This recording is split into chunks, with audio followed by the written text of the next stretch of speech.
We are live. We are live, ladies and gentlemen. What's up, D Allen? Good to see you, bro. Good to see you. Let me get this live pulled up really quick. I should have had it pulled up already, but I've been goofing, man. Been goofing. All right, cool. Let's do it. Let's do it. We are sharing. Let's get that gallery. Thumbnail. Thumbnail. Yeah, we're taking it back to the basics tonight. Cold beat next.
Well, that ended well. It didn't jump to a commercial or nothing. Well, that was cool. That was cool.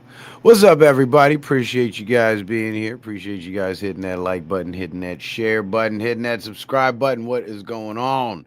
Sorry, I couldn't get the stream set up earlier because normally I like to set it up like earlier in the afternoon or the day before. But what I'm going to do is I'm going to start setting them up the day before because then I get more people, uh, you know, clicking on the video before I actually go live, especially on Rumble. So that really helps with the numbers. Or maybe it's the topics that I choose. I don't know. But yeah, I had a real busy weekend. Got another busy weekend coming up this weekend. And well, let's just say I'm like a squirrel hiding his nuts for the winter. You know what I'm saying? But anyway, tonight's topic is waking up from the media spell. Some never will. And what made me want to touch on this subject again, right, is because every time we have an event that occurs and us researchers actually start digging into this event, examining the story that we're being given, and we find out that the story that they're telling us is not exactly what happened, it's like some of us are like, well, this ain't what happened then. This can't be what happened. And then we start to, compile all the evidence and theorize on what the issue could have been, what the situation could have actually been. And other people just hold on to the media narrative.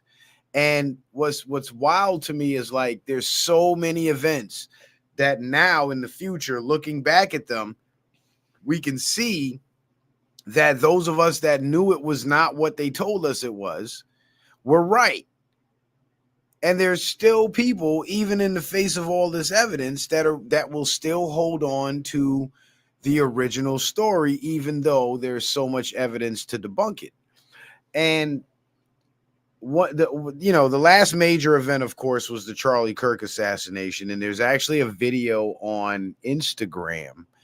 I have it saved to my Instagram of the moment Charlie Kirk allegedly was hit by that bullet. And it shows the angle from where the lapel microphone was on his chest. And the theory is that there was someone in the crowd behind the guy. And and in that video, it actually shows the guy I talked about in the last show who gave the signal by scratching his sleeve. And he was in the audience within Charlie's field of view. And there was another guy in white behind him that appeared to, from the looks of it in the video, and according to the narrator of the video, he pushed a trigger on a detonator and it actually detonated the lapel microphone on his chest. And that's what made his shirt pop. And it entered one side of his neck and exited out the other side. And that's why we saw the blood as he fell over. Now, that's an interesting theory, but that theory, again, is based on the fact that he's actually gone, which, based on our research and the evidence that I've provided, and that I've come across, of course, which I've shared with you guys, is what I mean to say, that evidence shows me that he's not dead, right? So if this theory of the exploding lapel mic is the explanation for why he's dead, yeah, you might think you're, onto something or closer to the truth and whatnot, but you're still operating with that foundational lie that he's dead. You see what I'm saying? So every theory that you cook up off of that lie is it's not a valid theory because it's based on a lie, Excuse me. But what's weird is every time these new theories come up, there's a lot of points within those theories that can be applied to the theory that the whole thing was fake and he's not actually dead. Like, for example, the exploding detonator under his shirt. If those who believe he's dead assume that detonator, is what launched a projectile into his neck, then, or that device, I should say, under his shirt, if that's what exploded and made his shirt pop up and it launched a projectile into his neck, which exited out the other side and left that wound on the side of his neck, well, that's one thing. But what if that guy in the crowd that was clearly within Charlie's field of vision pushed the detonator, and it was just like in that video that I showed you guys, that YouTube video, it was a movie prop that was meant to explode, but it's a harmless explosion. And then there was a pressure tube attached to the side of his neck where they pumped the blood out and made it look like he was bleeding. Movie magic. So that theory that he's not dead and that it's all fake can still incorporate the theory of the exploding device under his shirt and the fake stage and the blood coming out the side of his neck through the quote unquote exit wound. In fact, it actually helps that theory, because if the theory of the movie props involve fake explosives under your shirt, which we saw in the video, and a pressurized system to pump the stage blood out of the perceived wound, then the guy in the crowd pushing the detonator would actually fit right into that theory, and it would actually fit better.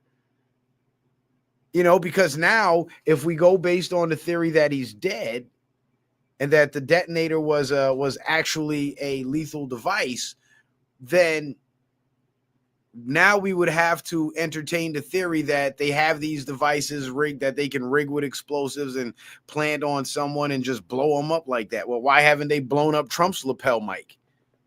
You see what I'm saying? So you start examining that theory from the position of the lie, and then you can start picking it apart and finding the holes in it. But if it's a movie prop and we start from the position of what I believe to be the truth, then everything starts to fall in line. So the more evidence they try to introduce into the narrative to try to support the idea that he's actually dead actually seems to fit the narrative that he's not dead even better. You see what I'm saying? Ain't that something? Isn't that something? It's amazing when you got the truth on your side, isn't it?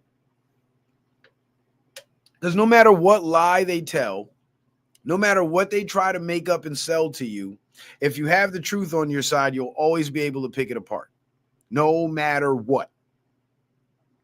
Now, here's the interesting part of the awakening process, right? What you're awakening from, they say you're asleep, right? They say you're awakening from being asleep. But what you're actually waking up from is a spell.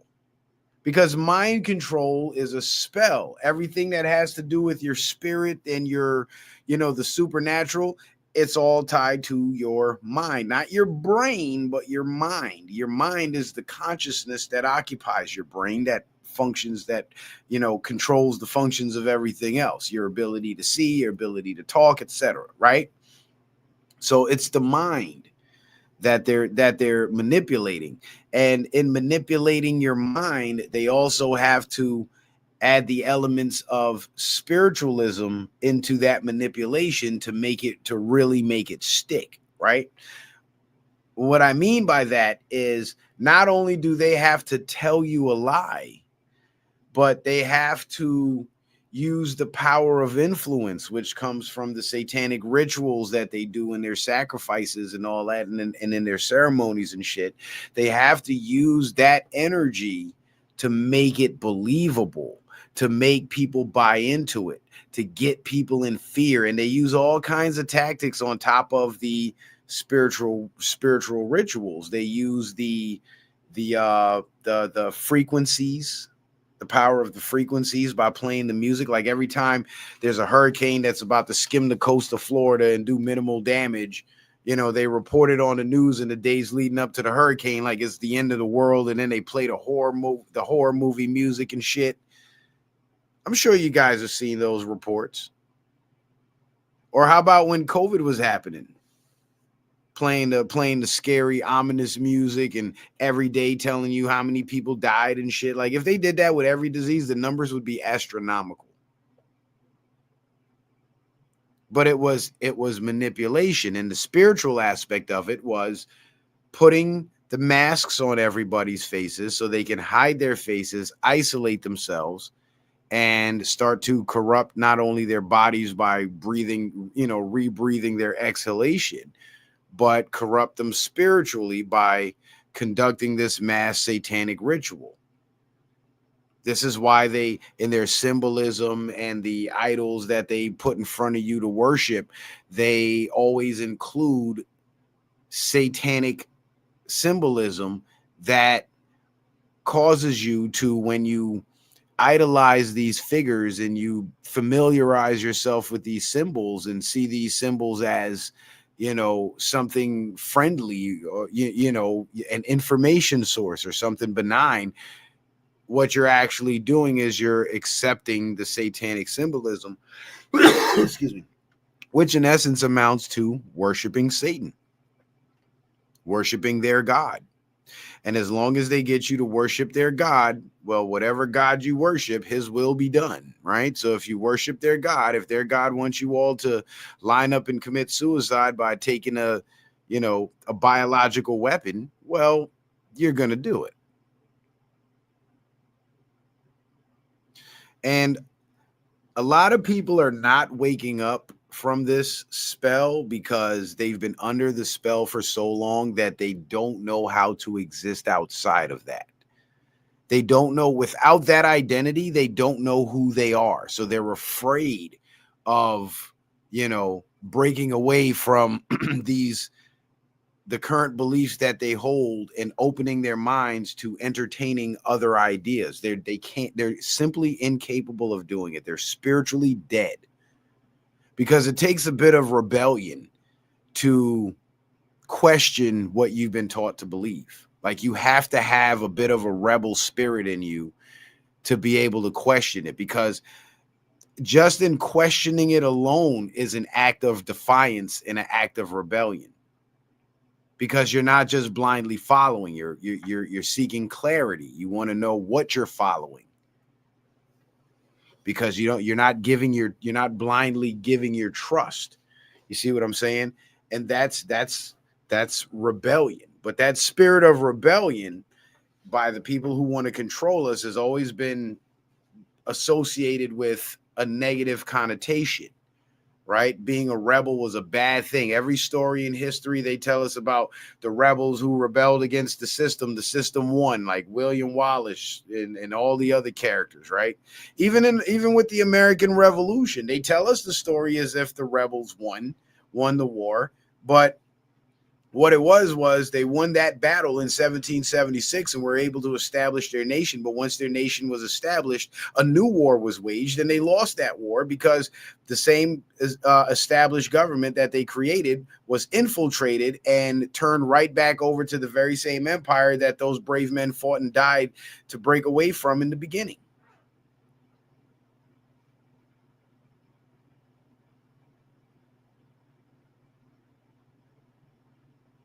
So almost every story they tell you about the rebels that won the battle, they never tell you about how the elites came back and won the war.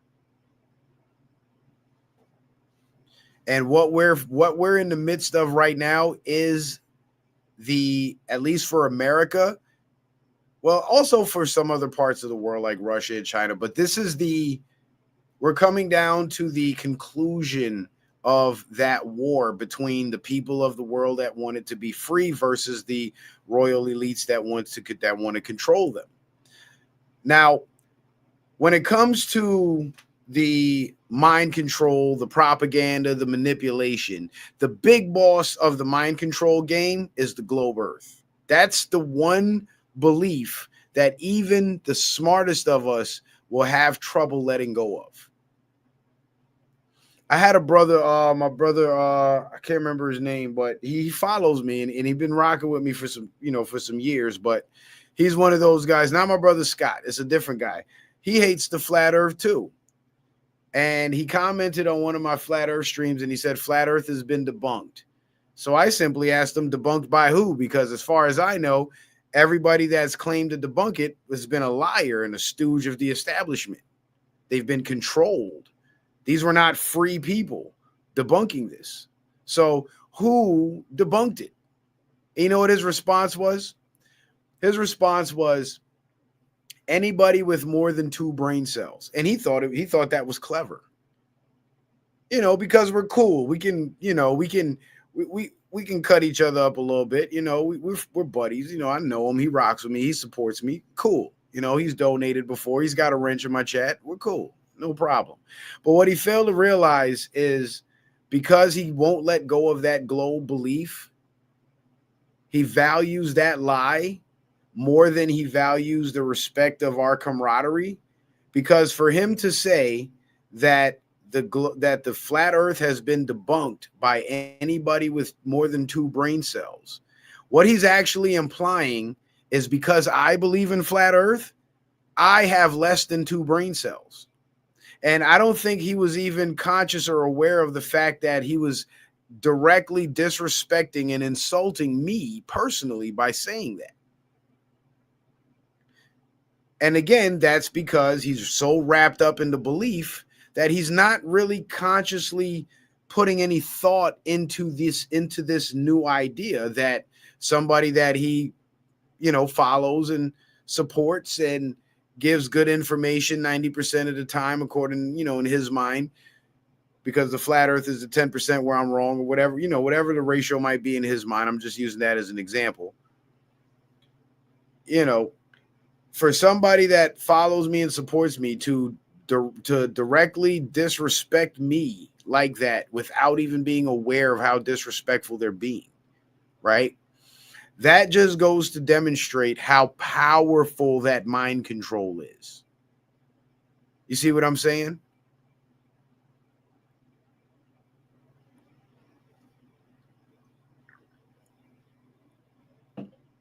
Like, he made a claim. He made a claim that somebody did something.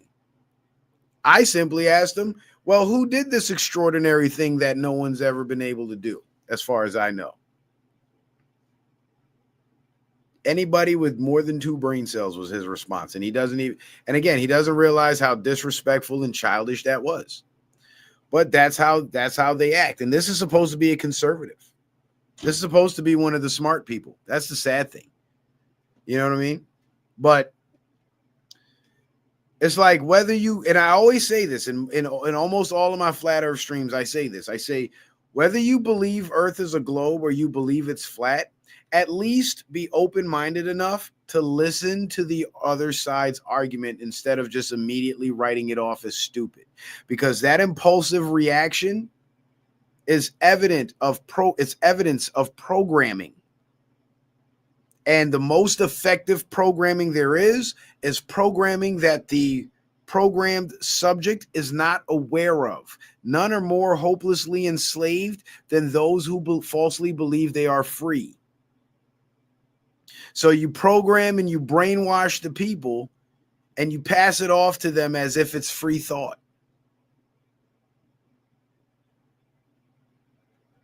And anybody in this day and age, in the age of information, that still believes that the earth is round, they're practicing willful ignorance.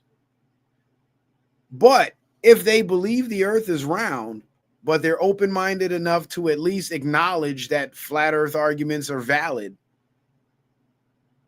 then at least they're able to see the big picture, have a more objective perspective of it. So they're not programmed. Now they're thinking freely because they've been exposed to both sides of the coin. But if you've only been exposed to one side of the coin, the earth is round and that's it, flat earth is stupid, you're not thinking freely. You're thinking under programming. You're not even thinking. You're just operating based on pre-programmed inputs. That's it. Because everybody that says flat earth is stupid, they cannot give you one argument for the globe that didn't come from either the space agencies, and prior to the space agencies, a stooge of the scientific establishment, which we all know is controlled by the oligarchy, the royal families, whatever you want to call it, in whatever nation they operate in. We know this. But again, because of that programming and because of that spell, they can't see past their own noses enough to realize that, hey, I'm just parroting some shit NASA said. But this guy is actually giving me original thought, original ideas. He's telling me what my ancestors believed before the royal families came around and started programming everybody. They don't even, their minds can't even go down that road. It's like even when the fake flat Earth, the fake flat Earth group, the Flat Earth Society, created that fake flat Earth model that they said, oh, this is what flat Earthers believe in, and it was a flat disc floating in outer space. That shows how programmed they are. They literally cannot even conceptualize a reality where outer space doesn't exist. They can't do it. And I believe that that kind of psychological impairment comes from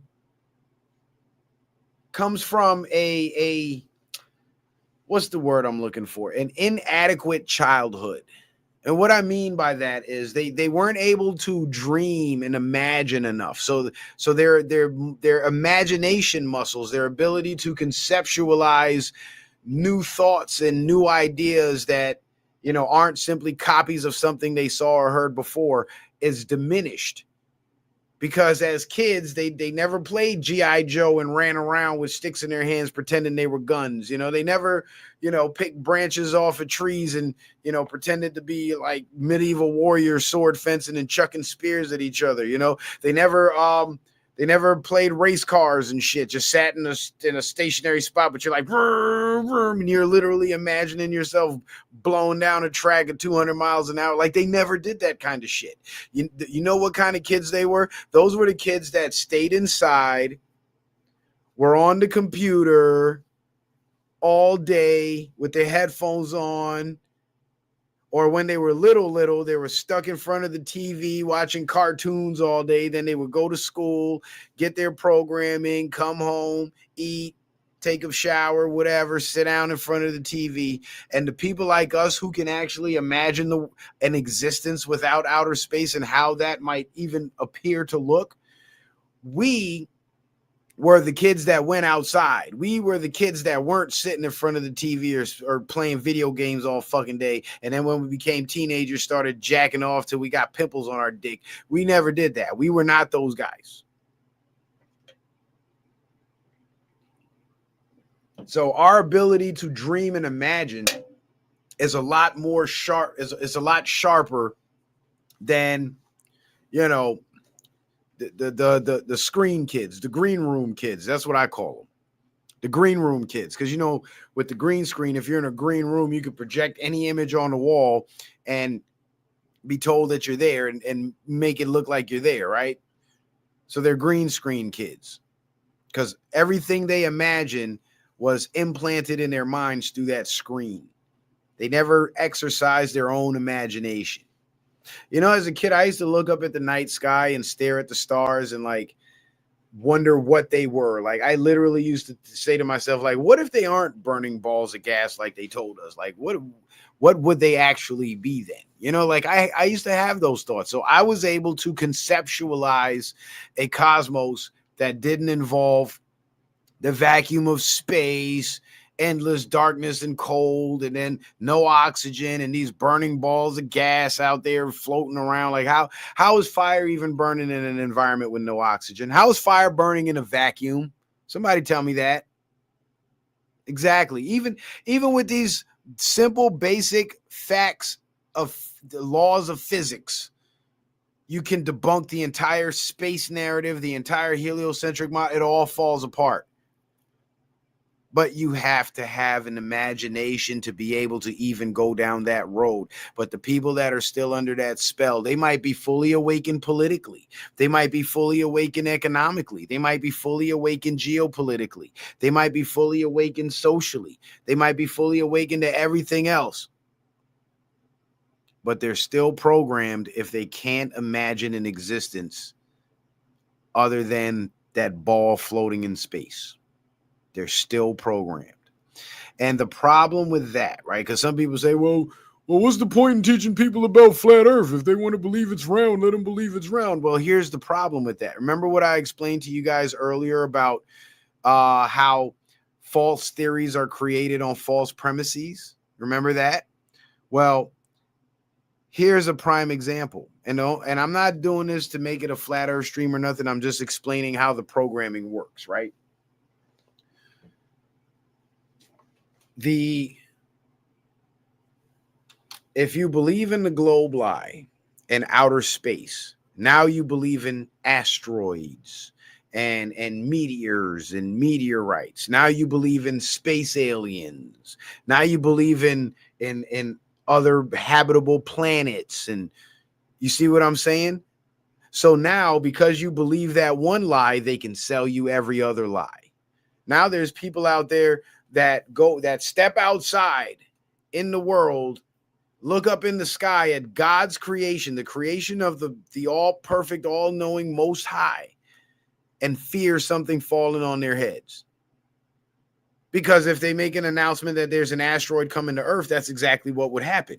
But they would walk inside of a Walmart built by imperfect men with flaws that are not God, that are not the grand creator, and walk underneath those tons of steel and whatever other materials they use to make the buildings, to make the roof of the building, without a care in the world of that roof collapsing in on them, when there's a higher chance of them dying from that roof collapsing than them stepping outside and something random falling from the sky and killing them. You see what I'm saying? So because you believe in the programming, now they can make you believe other things based on that programming. But once you break that programming, every other lie that comes along with it, they can't sell it to you. The spell is broken now. They can't control the way you think. They can't control the way you perceive reality. They can't manipulate you with the fear that they can generate based off of that basic lie of the globe and outer space. You see what I'm saying?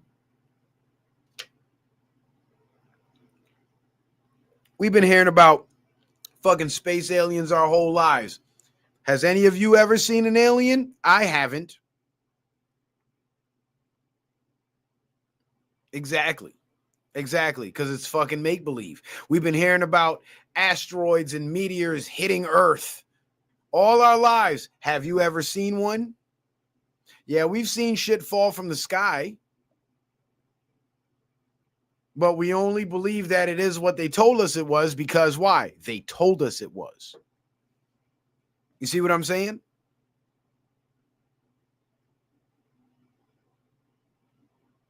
So we have to recognize that the people around us that are still bought into the programming on every level, they're under a spell.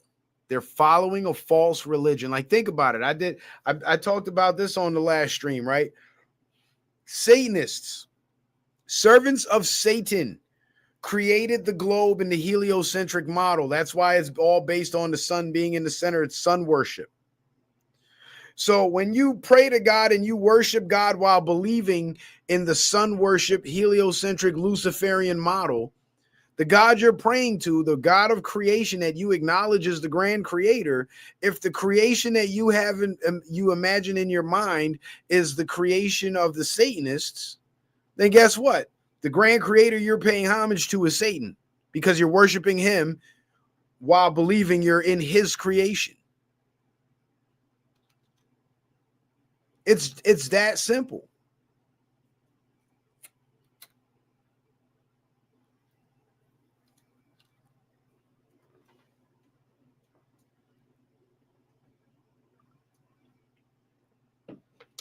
But again, people would argue me down. They would try to cut me up. They would disrespect me and say all kind of shit. But I know it's just the programming.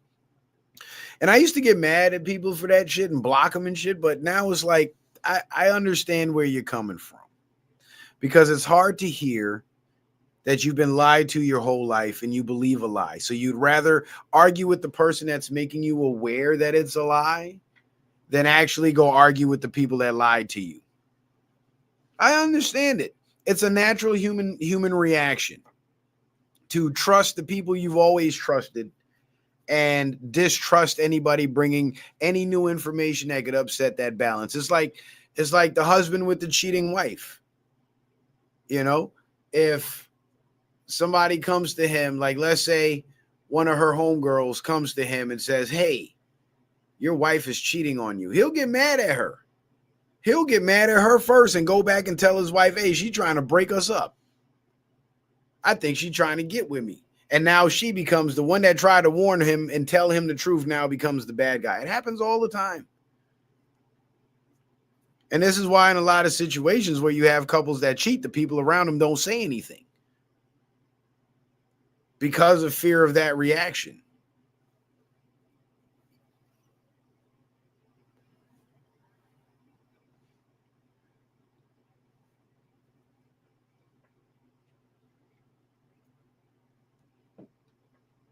You know what I'm saying?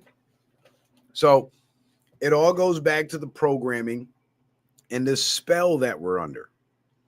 And the programming and the spells brought to you by these logos here. This is just a few of them. And these are your mainstream media sources. And they've been around, a lot of them, long before the internet has.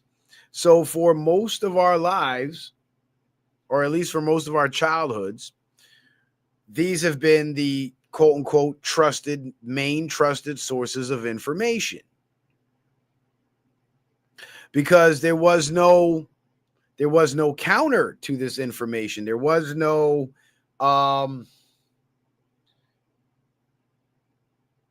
challengers to this information, at least not any real ones. So when you have all these different networks broadcasting the same narrative, people tend to believe it because they're like, well, everybody is saying it. These networks don't communicate with each other like that. So if they're all saying the same thing, it must be the truth. So people buy into it and people believe it.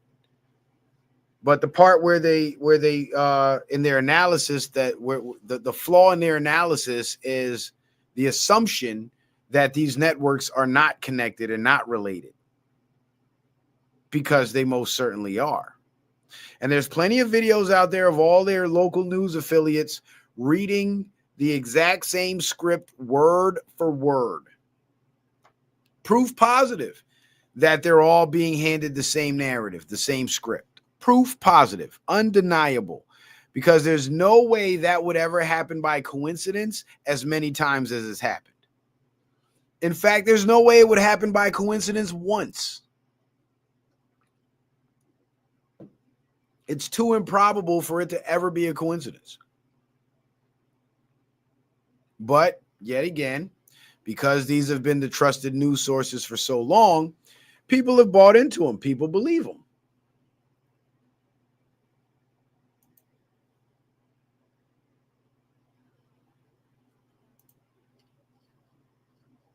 Sorry. People believe them. And there was a time when I believed them too. And for many of you, you guys probably had the same experience. Like, you believed the fake news because you thought that, hey, this is the main source of public information. They tout themselves as being trustworthy, and they seem to be, reporting on a lot of things that are true that I can't debunk and I can't question. And that's the way I used to think before I discovered alternative media. And it was funny how it all happened, because I was a mainstream media head too. And because I followed mainstream media, I thought that I was supposed to be a Democrat, because I'm black and that's the party for black people, right?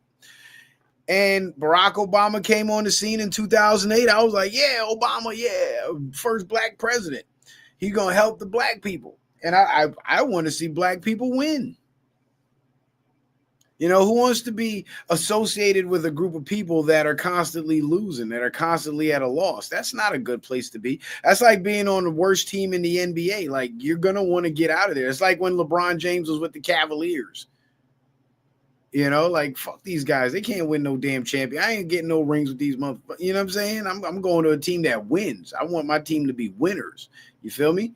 So it's like, I thought with this black president, things were going to change. Shit was going to turn around for the folks, and people were going to, the ghettos were going to become, safe places and habitable places where life would be happier, more enjoyable. There'd be more money in the economy, more businesses, more jobs, more people being productive, more opportunities for the young men so they didn't have to turn to the streets, all of that shit. And then by 2012, of course, nothing really happened, just a bunch of gay shit. And then I started listening to conservatives talk about it, and I was starting to hear a lot of conservatives say, hey, you know, everybody praised and worshiped Barack Obama because he's the first black president, but what did he really do for black people? I'm not aware of anything he did for black people. Are you? Right? So it got me thinking, and I was like, you know what? That's true. And then I started to hear that talking point less and less. Like, for some reason, that conversation began to die down because, of course, the election was coming up. And then, boom, Osama bin Laden gets killed, and Barack Obama's a big hero again. And yay, black president killed Osama bin Laden. He didn't do shit for the black people, but he killed this Muslim man thousands of miles on the across the other side of the earth that was falsely blamed for some shit that happened 7 years ago that really wasn't a black issue. It was an American issue. And you know what I'm saying? And he won the election. And I started to wonder, like, okay, well, these people are obviously lying about the president and what his role is and what he's actually done and what he's actually doing. But why don't I see more people challenging this narrative, right? And I started to wonder about that. And back in 2007, I had gotten some DVDs when I was at University of Albany. Yeah, I went to college for a little while. I did the Charlie Kirk thing. I went there to learn what I needed to learn and got the fuck out. And once I learned that the shit was a scam, totally got the fuck out. But anyway, I had got this DVD in 2007, and it had it was an InfoWars DVD, and I had no idea who InfoWars was at the time. And it had 4 movies on it. Terror Storm was one of them because that was one of my favorites. And then it had the Loose Change, the 9/11 movie. Now, it didn't mention the Jews or anything like that, but it did mention that the government carried out 9/11, and it wasn't Osama bin Laden and the Muslims like the news was making us believe. So that kind of spurred my interest.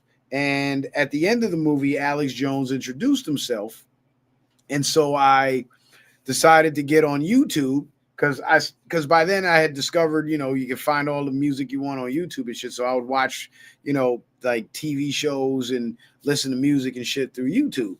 But I did not know that there was talk radio on YouTube. So I looked up Alex Jones on YouTube, and sure enough, I found his channel and I started watching this show. This was back in 2012 going into 2013, maybe early 2013.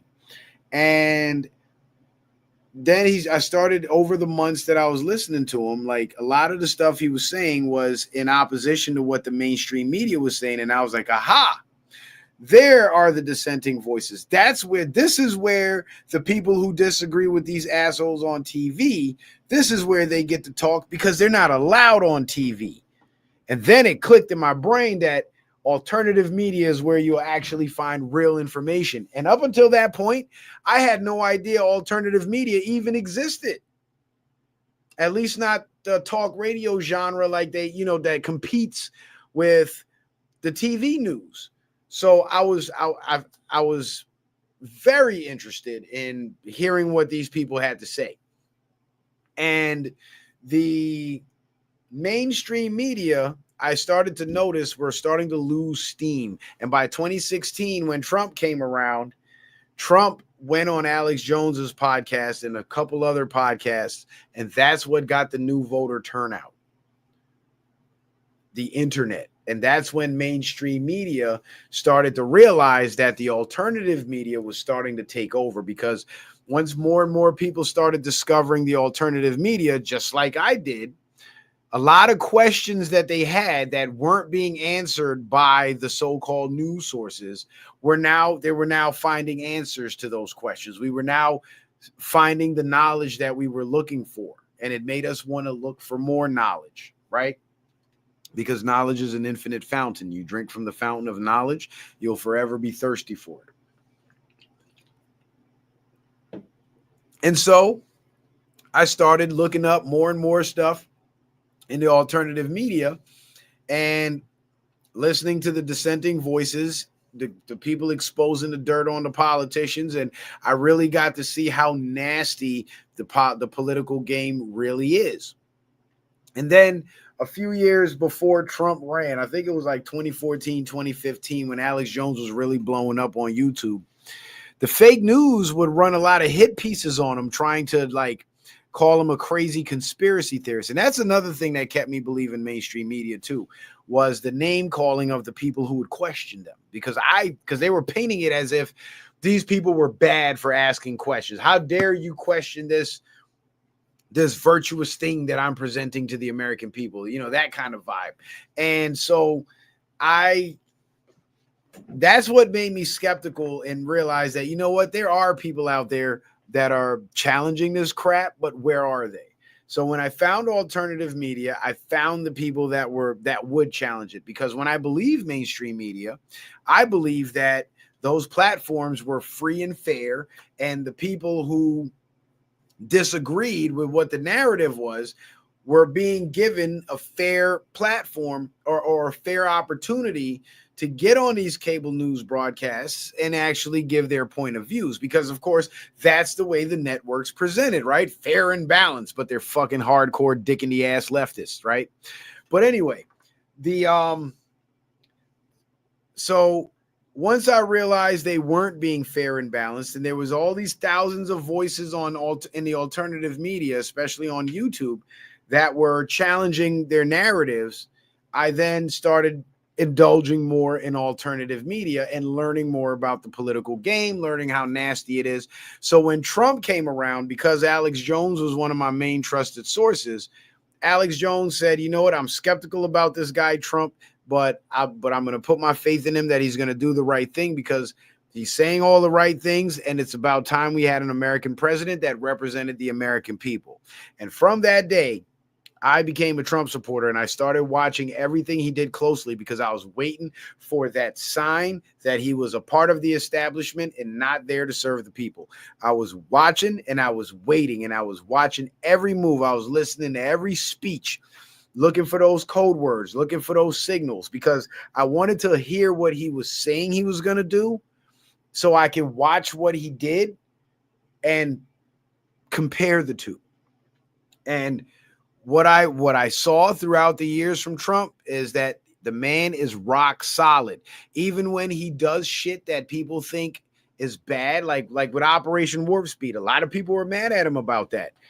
But the only reason why they were mad at him is because, one, they don't understand how the law works and how the presidential powers versus private corporations, private interest works. And they also didn't understand that when Trump put out Operation Warp Speed, he did that to prevent them from having enough time to properly test the vaccines, so they could never mandate it. Like, it was the most brilliant move. Because here's the thing, had he not done that, the vaccine companies would have still put out the vaccine anyway, but they would have waited 3 years to put it out. So we would have been living under COVID occupation for 3 years, economy shut down for 3 years, kids falling behind in school for 3 years, and then get a vaccine mandate that forced everybody to take it, and then we all die. That's the way they were going to play it. So Trump used the old strategy of, what's the best way to neutralize your opposition? Control it. So he lead it. So he took control by putting up the money for these vaccine companies to make the vaccine faster. And because these are greedy corporations that exist for nothing else other than to profit, they saw an opportunity to profit. So they took the deal. They took the money in exchange for forfeiting the 3-year window that they were supposed to use before they introduced the bioweapon,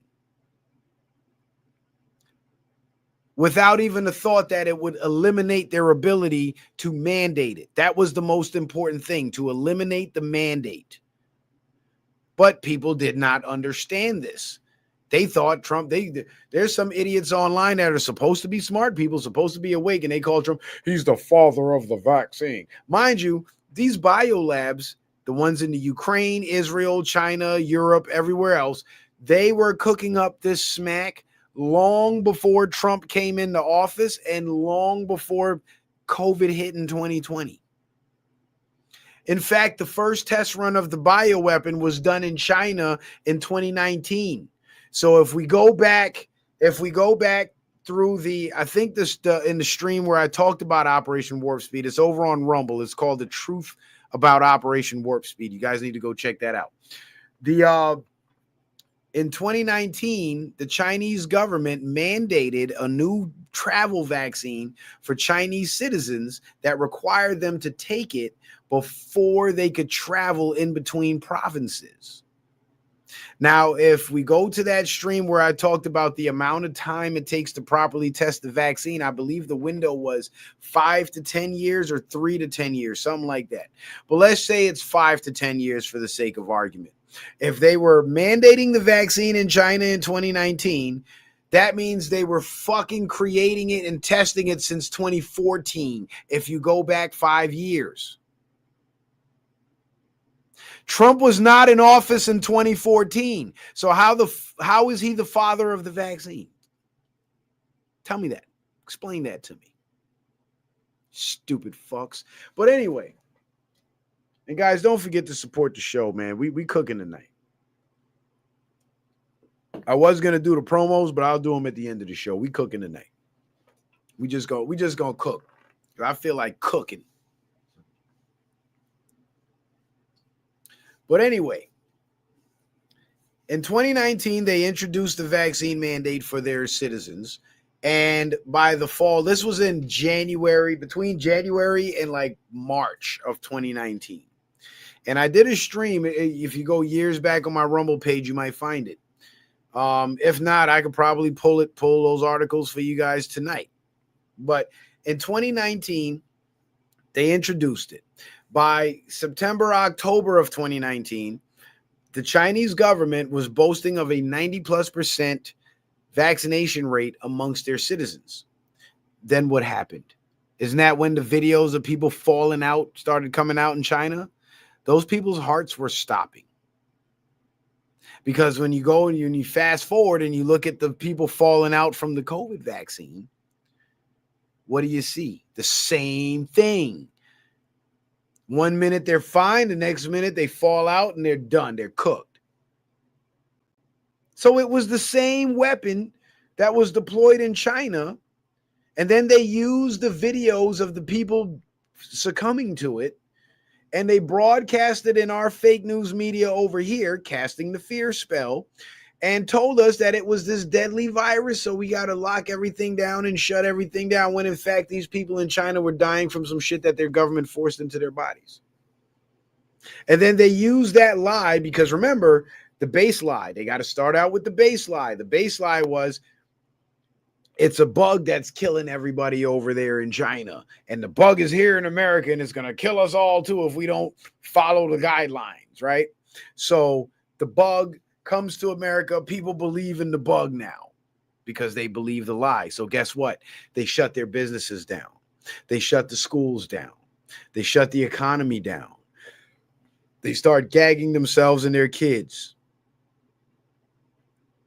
which was all bad. No good came out of that. They didn't stop the spread of nothing, because there was nothing fucking spreading other than the damn flu like every other year. And then at the end of it all, they try to push that same bioweapon in our arms, and a lot of people turned around and took it. But you see, I'm not under that spell, so I can step back and imagine different scenarios and explore and examine each scenario to find which one is the right one. Can't play the shell game with me, because I can see through all the cups. You feel me?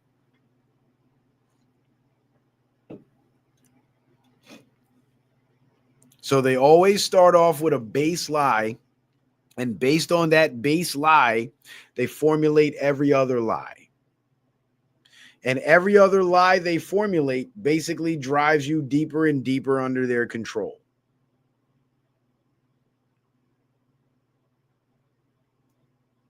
You see what I'm saying?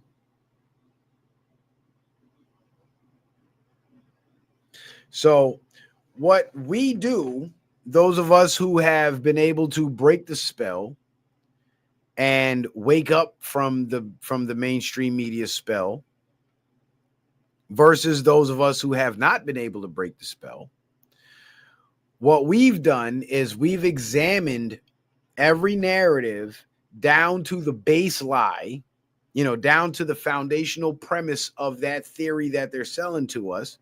And we are starting to debunk all those false premises. Thus, every other lie that they've told us now collapses as we remove the foundation from it.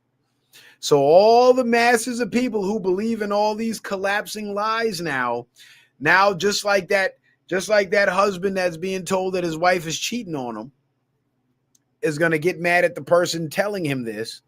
Those people who those lies are collapsing around now, who once believed in those lies, now they're mad at us for ripping away the foundation of their false beliefs. And that's why they troll us. That's why they hate us. That's why they flag us, etc. Hey guys, make sure you hit the like button. I'm seeing like 48 watching, like we're just under 50 viewers on YouTube, but I'm only seeing 26 likes. So that's a problem. That's definitely a problem. And my rumblers, please hit that thumbs up, man. Hit that thumbs up, say hi in the chat, stimulate the algorithm. We cooking tonight. We cooking. Shout out to my sister Rapunzel for the Cash App. She says, let him cook. Appreciate you. Appreciate you. Yeah, I figured since I'm going to try to be more YouTube friendly. I'm going to do more of these streams because, you know, it's fun. I like it. I like talking with y'all. Shit is pretty cool. Pretty cool. Now here's another example of somebody destroying the foundational lie and catching mad hate for it. Dame Dash. The big lie that the music industry tells new and up and coming artists is that you sign this bad deal that's going to actually put you in debt rather than get you paid, right? And you're going to be rich beyond your wildest dreams. And then they end up robbing the artist. And somebody like Dame Dash would come along and say, no, don't sign that deal. You see this term here, here, and here? This is going to allow them to get in your pockets. They're not letting you see how much they're making off of you and how much you're actually worth. So you're only going to see what they give you. And that's not a good deal. So he was stopping the liars from robbing these guys. Because the first lie, the base lie is you sign this deal and you'll be rich forever. That's the base lie. The base lie is we have your best interest at heart. We want to promote your talent. We want to give you an opportunity to profit from your talent. That's the base lie. And because the truth is they want to profit from your talent, right? And then every other lie built on top of that is, well, we'll give you this much for your video, but it's a loan. We'll advance you this much, but it's a loan. We'll, go do your shows and we'll give you X percent or whatever. But it's all lies. When in reality, you're being controlled. They're telling you what music to put out. They're not allowing certain music that you make to put out. And God forbid that you ask any questions and buck the system. You'll get black couched and you won't be rich beyond your wildest dreams. So the base lie is to sucker them into the industry and get them to sign those contracts. And then every other lie based on that base, because they believe that base lie, they now fall victim to. Because when it's time for them to get paid, they realize they owe rather than being owed. And of course, not only that, but there's other things they have to do other than just sign the paperwork. They got to participate in the rituals. They got to do the shady shit to get the deals too. And because Dame Dash has been very vocal about what these labels and what these industry people have been doing, they hate him for it. Because once Dame made it known to the artist that, hey, that label is giving you a deal because you're worth way more than what they're giving you. He completely destroyed the base lie, which is sign with us and we'll take care of you. We'll get you the best deal. And once he started destroying that base lie, he started introducing new truths, which is you can do it independently. You can go direct to the consumer. And now they're trying to tear him down and destroy him. And they even use these clowns like like the cuck and the scammer, what's his name, DJ Envy, and that half a fag Charlemagne.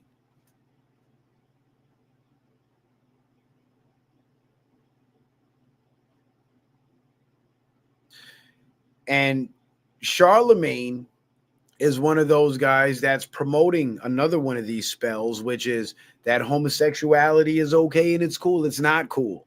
In fact, it's so not cool that it's actually, for male homosexuals, it's actually physically damaging to their bodies by causing tears in the rectum and allowing fecal matter to seep into the bloodstream. And this is why older gay men tend to get overweight, tend to have all types of health issues that they don't know where they came from. Well, it came from you got shit in your blood. You're literally full of shit.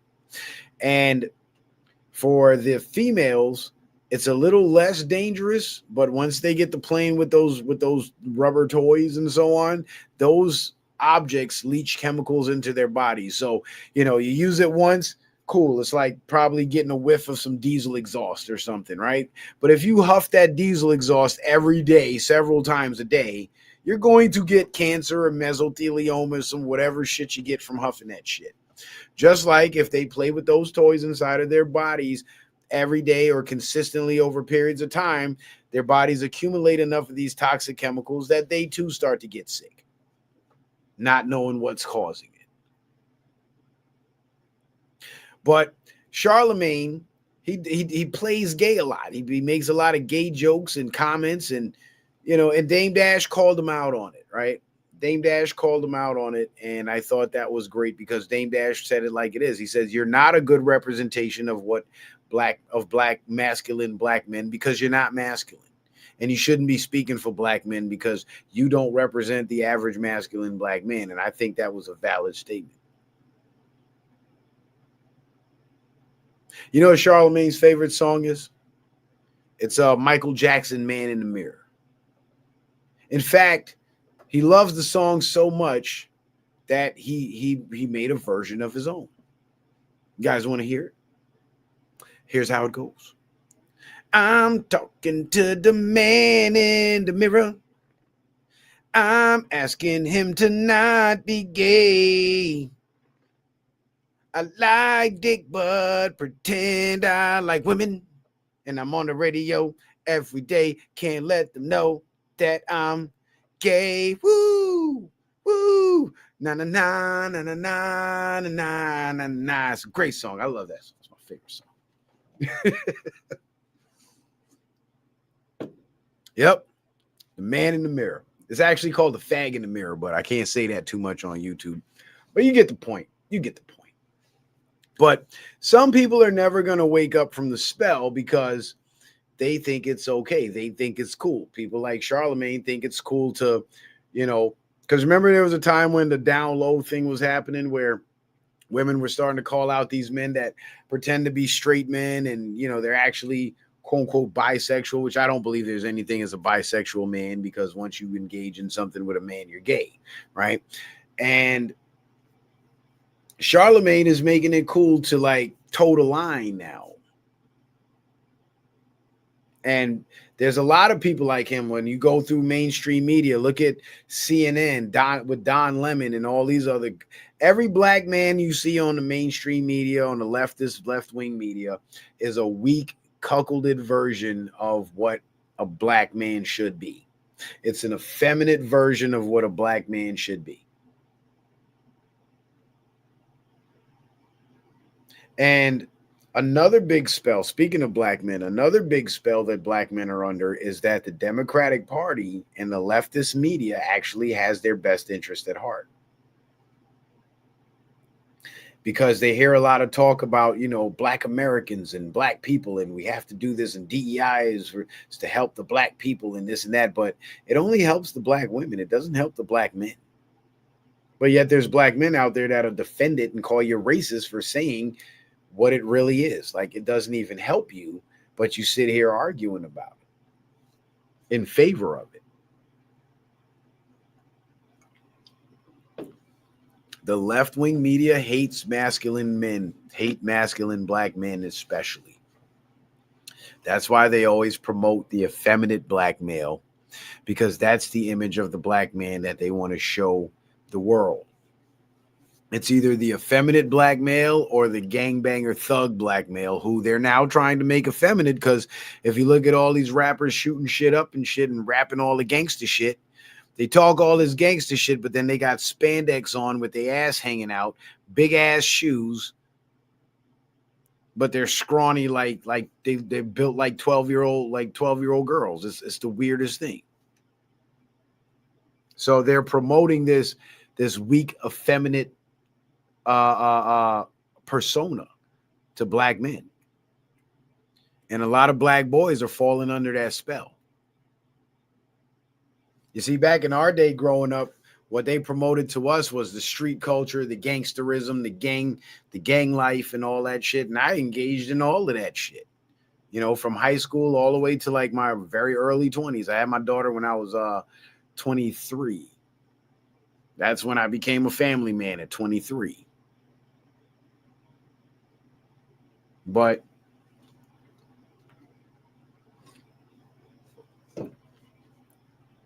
that's what we grew up on, and that was the poison injected into our generation to destroy our men. They were like, okay, well, you ain't with the gay shit, because, you know, back then the gay shit wasn't as cool as it is now. So they're like, all right, if you ain't with the gay shit, we're gonna sell you the gangster shit and get you sent to jail, where they actually do a lot of gay shit. So the way we'll remove you from society and inhibit your ability to have families and be husbands and lead your women and children is we're going to incarcerate you, and then we're going to give you criminal records, and then we're going to prevent you from getting certain job opportunities, and we're going to hinder you in every possible way we can to make sure that you cannot put yourself in a position of leadership over the black woman and the black child, which means the black child inevitably ends up being raised by the woman. And now that generation of woman-raised males have grown up to be, you know, masculine women themselves. So they couldn't sell us the homosexuality, so they sold us the thug culture, and they slipped the homosexuality in there with the download thing. Now they have a generation of men, of boys who don't have that male influence anymore, who didn't have that male influence growing up, only female influence. So they're more accepting of the homosexual shit. Because if you think about it, right? Think about a 4-year-old, you know, when they're at that little cute toddler age, and his mother and father in the room together, right? And the 4-year-old, he puts on his mom's heels because he's a little kid. He doesn't know any better. He puts on his mom's heels and starts clicking and clacking in them through the house. Mama's going to think that shit is cute. Or let's say he starts switching and, you know, breaking his wrist and shit because he sees his mom do it, because kids, you know, imitate their parents. Let's say that's going on. If it's just mom there, she's going to think that shit's cute and funny. Dad is going to look at that and say, I don't want my son to be no, you know what, and I'm going to stop him from doing that. Son, boys don't do that. He's not going to find that shit cute or funny. You see what I'm saying? But you remove the man from that situation, what do you have now? A bunch of little boys that grew up imitating their mothers, and them getting joy from doing that because they saw how it pleased their mothers. They saw how it made their mothers laugh, and their mothers thought it was cute and funny, and they got praised and they got attention for doing it. So they grow up learning feminine ways. And this is why there's so many emotional black men out there. This is why you can hardly go to a panel with black men and see them actually have a normal conversation like on those white panels or those nerd panels, without some type of argument happening and threats of violence being thrown around. Because these are effeminate males.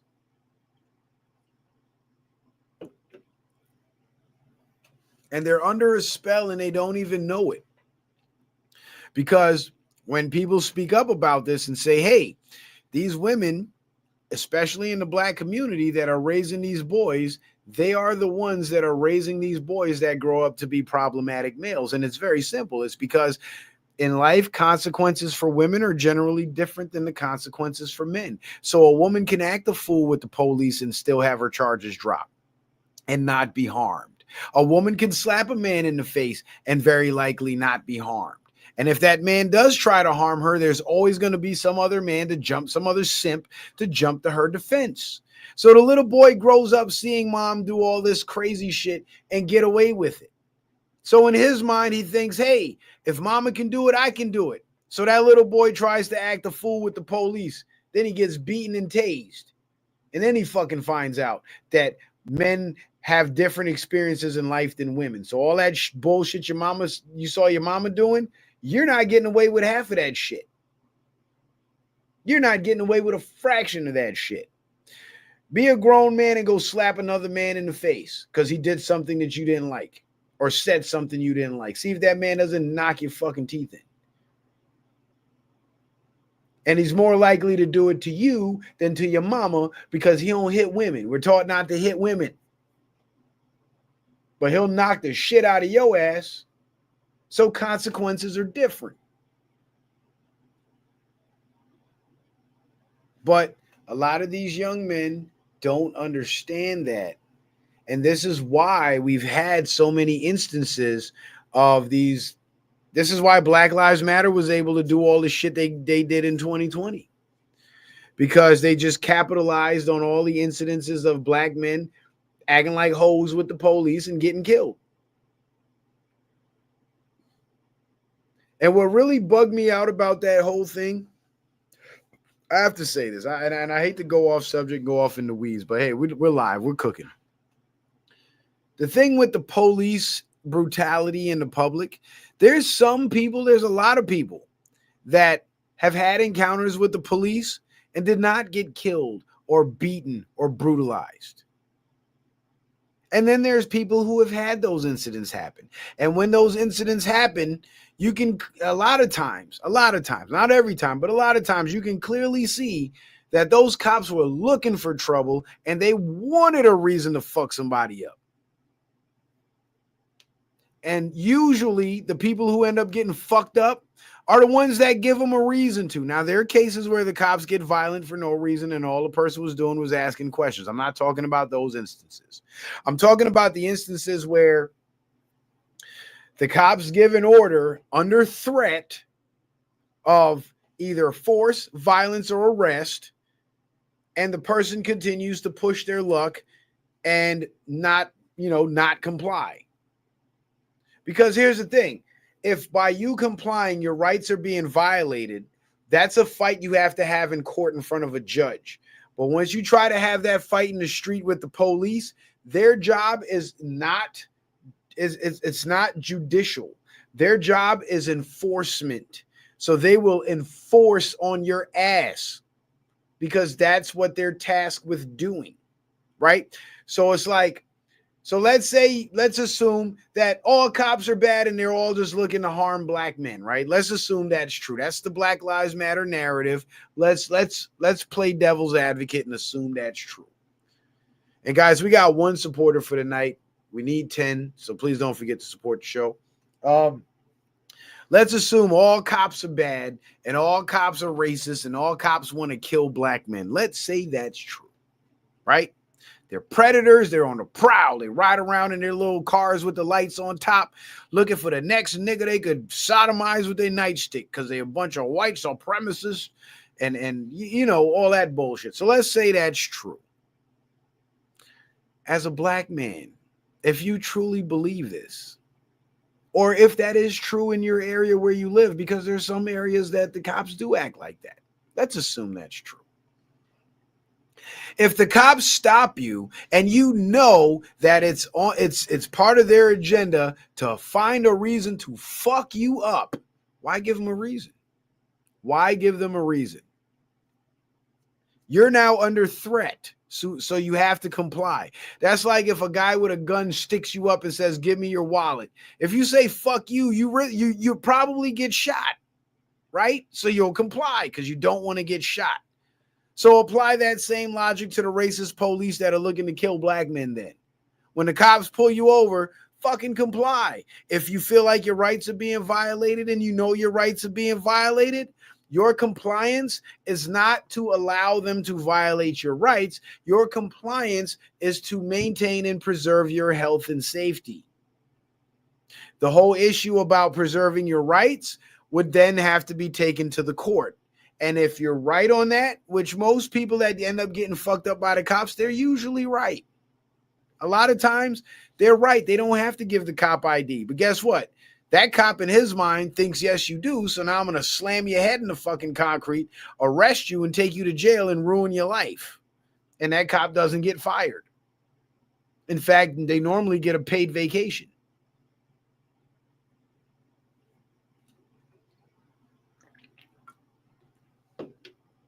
So the point is, if you know the cops are preying on you and are looking for a reason to hurt you, don't give them a reason to hurt you. Protect yourself. Don't comply out of capitulation. You comply out of fear for your safety. The same way a robber would stick you up with his gun. You don't give him your wallet because you want to give him your wallet. You give him your wallet because that's in the best interest of your safety. So if the cop pulls you, because you could say, hey, robber, what you're doing is illegal, robber. What you're doing, you are violating my rights, robber. And I will not give you my wallet. That robber's going to fucking shoot your ass. So let's assume that those cops are in the place of the robber and they're demanding to see your ID, just like that robber is demanding your wallet. But instead of having a gun to your head, a literal gun to your head, threatening to shoot you, they got their batons and they got their tasers and they got their gloves on and they're ready to whoop that ass. You give them that fucking ID. Because that would be acting in the best interest of your safety. And if they identified you, stopped and ID'd you when you broke no law, you file suit in court and they will settle. You will get paid. So by those cops violating your rights, they're actually doing you a favor. And if you knew the law, you would understand that, you see? So you bow up to the cop who you know is a predator, and then that cop fucks you up. Now, sure, the cop is in the wrong because cops aren't supposed to do that, right? But you made a mistake too. You opened the door and gave them a reason, allowed them to be able to justify them hurting you. So, in my opinion, it ain't the cops that's the problem. It's the people that's the problem. Why people keep getting hurt by the police. It's the people's fault. Because they don't act in the best interest of their safety. You know what that's like?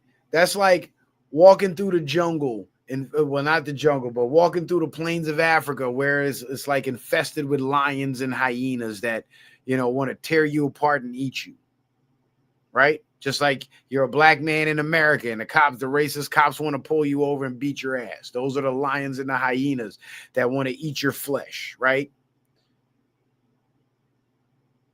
So you can do one of two things. You can walk through there quietly and tiptoe around and keep some sort of repellent or a weapon on you to protect yourself. Not a literal weapon from the police, but out in the Serengeti where you have to traverse the land of the lions, right? Or would you put a stake on a string and tie it around your neck and go walking around out there?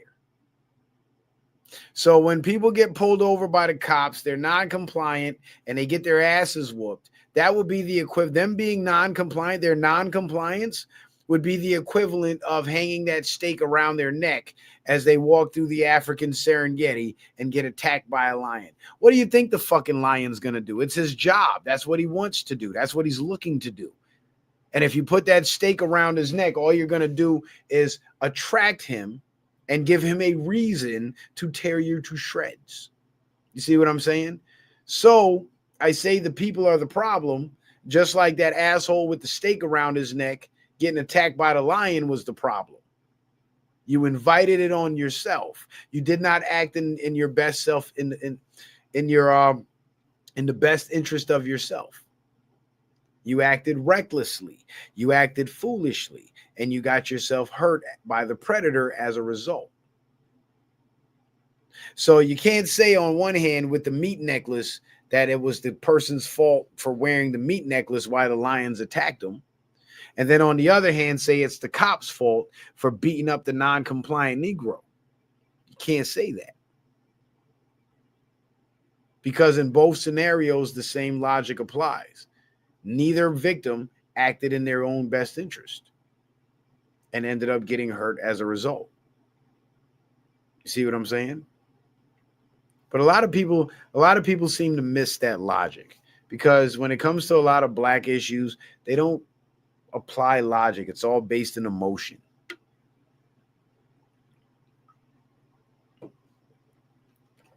And that's why the world tends to mock black people and downplay their intelligence, because just like the media broadcast certain narratives to implant certain images of reality in our minds, social media now, which has been infiltrated by the mainstream media, social media now kind of does the same thing, where they portray certain images of certain people. So they push all the negative videos of black women twerking and doing ghetto shit to the top of the algorithm. So that's what people see. So that's the image of black women. And then the other image of black women is all these DEI hires that are gay women, mostly in positions of power. So people now have the perception that that's the reality. Then when it comes to to black men, they push the images of homosexuality, thug culture, gang culture, violence. And that's the image that people tend to have. And then these stereotypes are created, and a lot of black people start to play into these stereotypes because they're promoted and made to seem cool. You know what's funny? Black Americans, I've always said this, Black Americans are the most influential people in the world, in America. And there's no other group of people that can influence culture more than black people. This is why the small hats had to take over hip hop in the 80s. Because when rap started in the 80s and it was more conscious and political, there was black people and white people vibing to it. But the small hats, in order to maintain their control of both sides, they had to keep both sides separate. They had to keep both sides separate, because everything the small hats do, they can then project the narrative to the black people that it's the white man doing it. And everything that the small hats do in the eyes of the white man, they can project to the white man that the black man is your biggest problem, not me. You see how that works?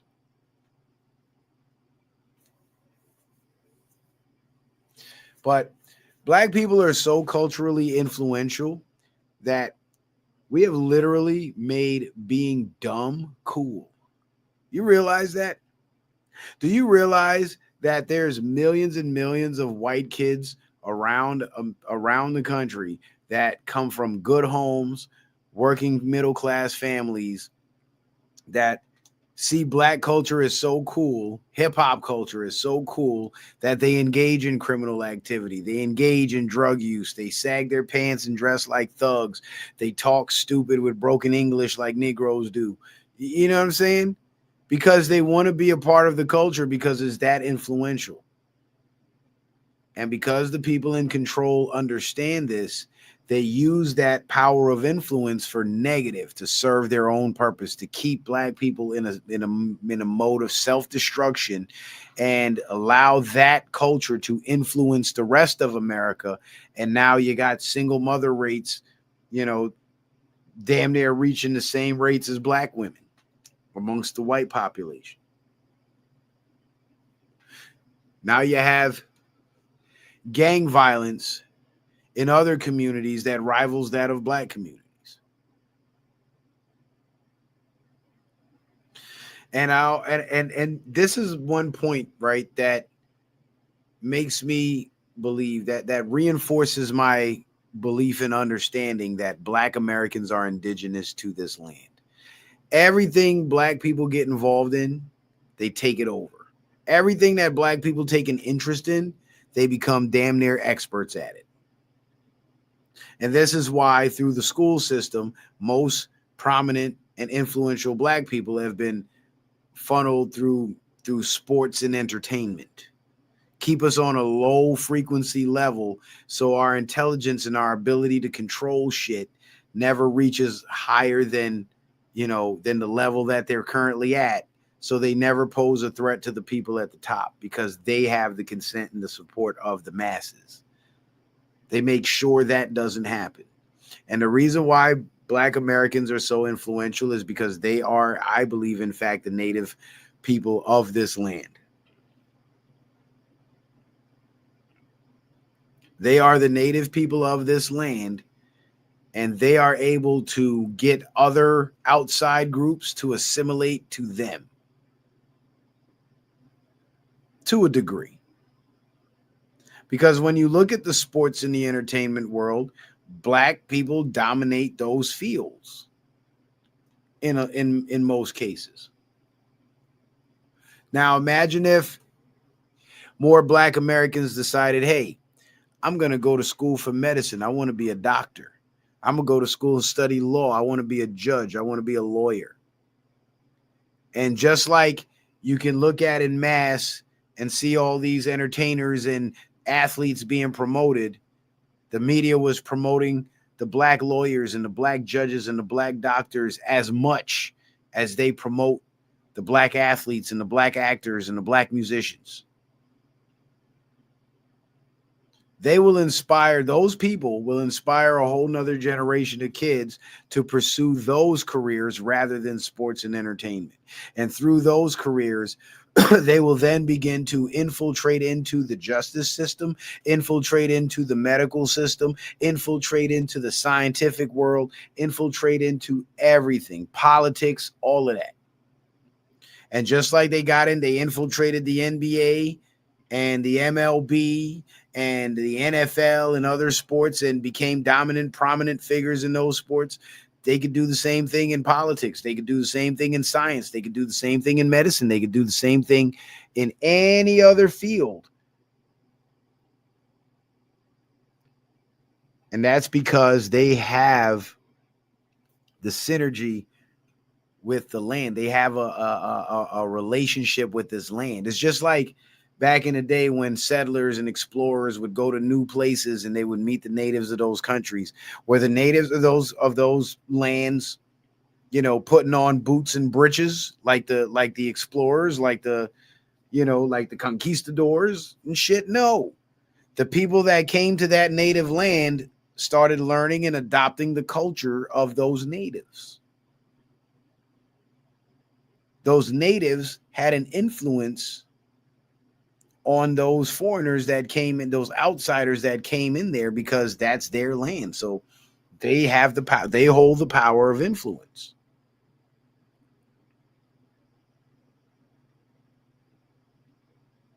And my whole thing is, I wish more Black Americans would actually get involved on the political level, not just in voting, but in running for office and promoting the Constitution, promoting American values, promoting good economics, and watch this country turn around.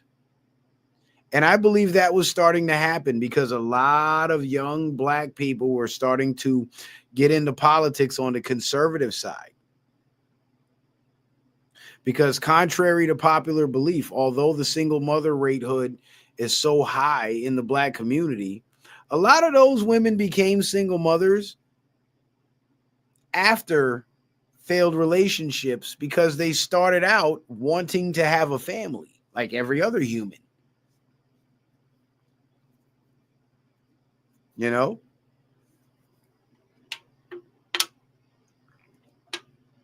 And for a lot of men, it's the same thing. Like, I got 3 kids with 3 different women, but when you look at the age gaps between my kids, it's evident that each one of my kids came through a committed relationship that I was in, and each one of those women would tell you I had intentions of marrying them. Well, the first two, the third one, that's R&B Bay. I'm actually with her now. We're together and we're actually going to get married. Breaking news. Citizen Man is getting married. Yep. I'm getting locked down for good. I'm doing it. I'm going to fucking do it, man. But those children were birthed out of love, out of a desire to have a family. And of course, the relationship fell apart because we're flawed people and didn't know how to fix our flaws, and shit didn't work out. That's how it goes. So, although in a lot of cases, the single motherhood and the baby daddyism comes from, reckless sex, there's also that bulk of cases where they were happy families that fell apart. And it's unfortunate. And a lot of the reason as to why those families fell apart has to do with the other spells that are being cast through the media. The spells of, social media, the social media life, the whore culture, the thug culture, all of that shit. The player culture.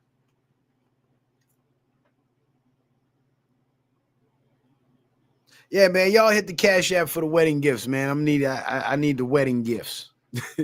Appreciate you, D. Allen. He says, congrats, Citizen Man. I appreciate you, brother.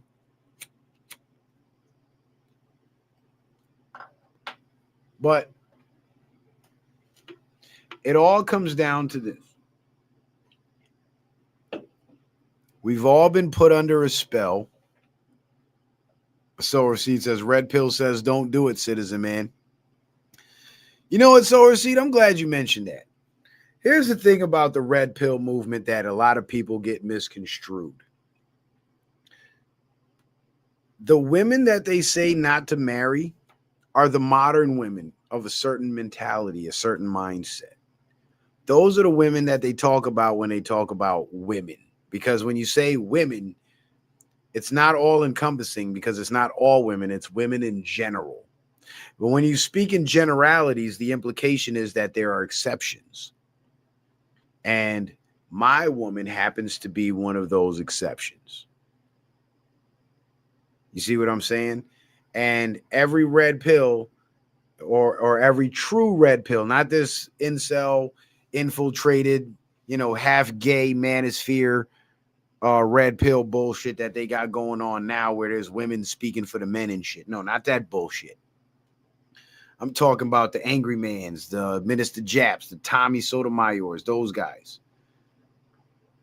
They always say, if you find a good one, you lock that down and you hold on to her. Like Angry Man was one of the originators of the red pill space, and he's happily married, been married for several years.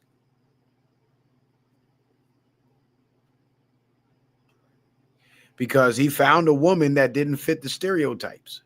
And he locked her down. You feel what I'm saying? You go through the vetting process and you make sure, because that's what red pill was always about. It was always about properly vetting your woman before you decide to, take that leap. And a lot of men find themselves fucked up because they don't properly vet the women.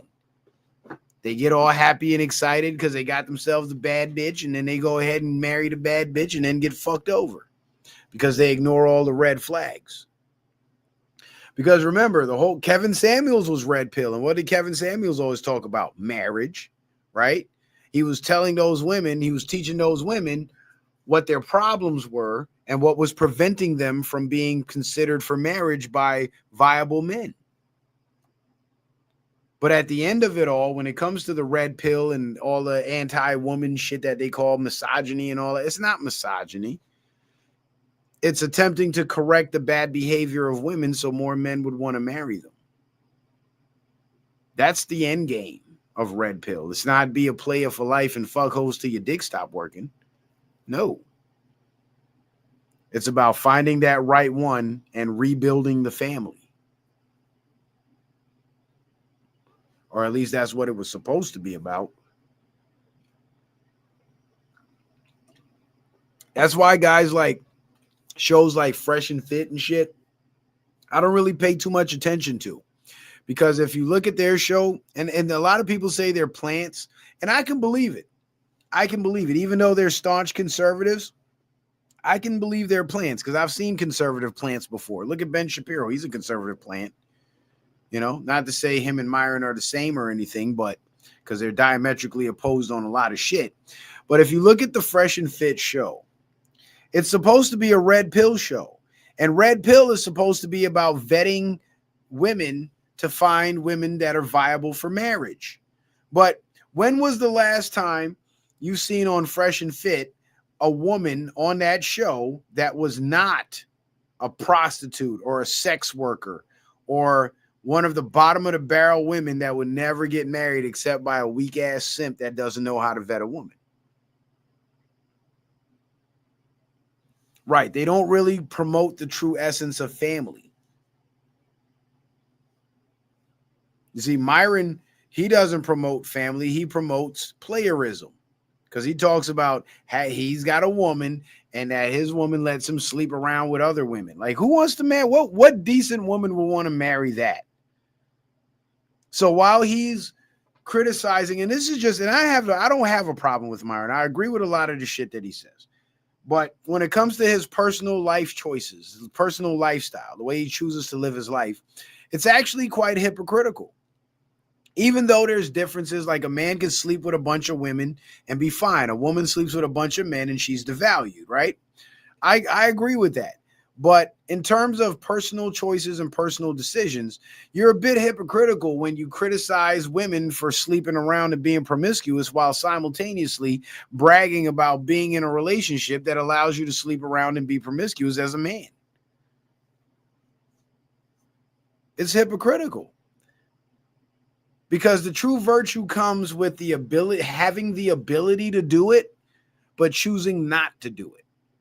So let's say Myron was, he had everything that he has, and he's in his relationship, and even has the ability to sleep with a bunch of other women, but he chose not to. Then I can't call him a hypocrite because he found a good woman, he locked her down, and he committed himself to her as he expected her to commit herself to him. That would be virtuous. That would take him out of the hypocrite category. Then I can't call him a hypocrite. See what I'm saying? So I can't say he's true red pill because he's not really doing what the red pill actually dictates a man to do, which is properly vet the women, stay away from hoes, don't even engage with hoes, and give your time and energy to a woman that's traditional, not a hoe, and that's worth it. But look at his Fresh and Fit show. He gives 3-4 hours to hoes. That's not red pill. He consorts with hoes. That's not red pill.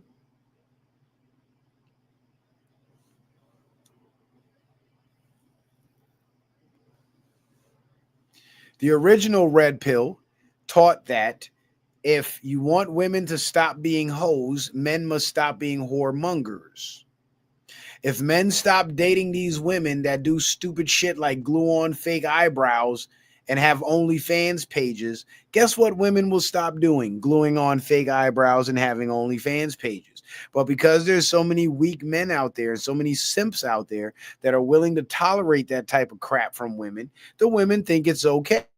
That's why every one of those whores that sell themselves for shekels on the internet or on the street for that matter, they all have this talking point, this one line where they say, oh, there's a bunch of dudes that want me. I could have any dude I want. Because they're not lying. They're not lying. The only thing they're lying about is confusing the fact that having any dude they want means just having sex with them, not having a meaningful relationship. But yes, they can get any man they want to get in their pants. And that's because there's a bunch of weak ass men out there that will go for that shit. But if they weren't any men out there going for that shit, those women would never be able to say, I can do what I want. I can get any man I want. They wouldn't be able to say it because it wouldn't be true. There would be no one in their inbox sweet talking them and making them feel like they're worth something when they ain't worth shit.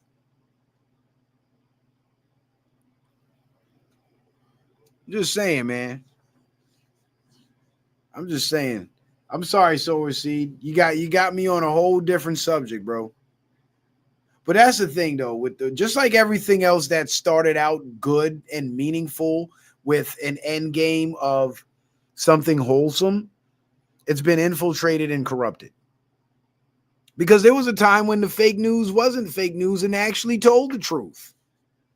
But then it got infiltrated and corrupted. There was a time when police were actually from the neighborhood and friendly with the neighbors and didn't go around looking to harm people and shit, but they got infiltrated and corrupted.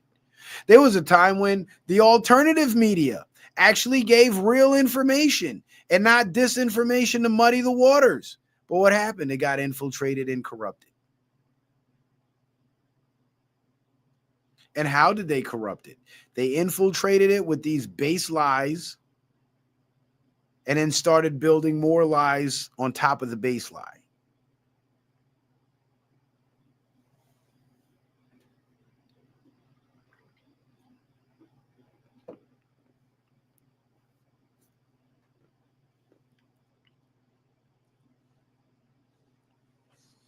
But some people will never wake up from the spell because they don't know that they're under a spell. And for a lot of us that try to wake people up, I think that's where we drop the ball, right? We drop the ball because we approach it from a logical standpoint. We approach it from a position of physicality, and we don't take into consideration the spiritual aspect of it. Like, for example, with flat earth, globe earth. Do you know how many people started rocking with me about the flat earth that were rejecting it in the beginning when I was just talking about the physicality of the earth? But then when I got into the spirituality, like the Satanists created the globe. So when you think about the globe and praise the creator, you're praising Satan. When I talked about how the globe was created to make us believe that there's less resources on earth than there are, so we would fight over the scraps here in our little circle. When I pointed out that the belief in the globe earth actually limits our imagination and our understanding of what our ancestors believed, shit like that. Like when I started getting into shit like that, that's what got people thinking. For a lot of people that didn't, even though the horizon is perfectly level, no matter how high you go, you can get out there and see that the earth is flat with your own fucking eyes. But people were still rejecting it. But once I pointed out that, hey, there's a spiritual aspect to this lie too, it got a lot of people thinking and made a lot of people want to pay attention.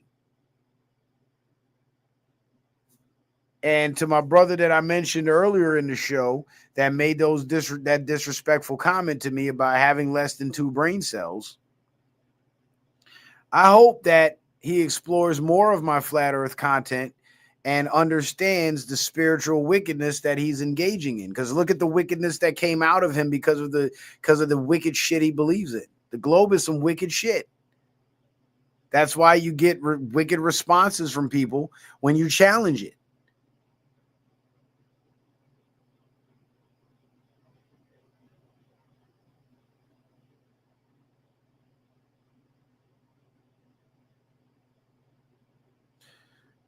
For those of us who grew up in the church and grew up with the Bible, when we were made aware that Satan is the god of this earth, for almost all of us, I could probably safely say, when we thought about this earth and Satan being the god of this earth, the earth we were thinking about was the spinning ball earth.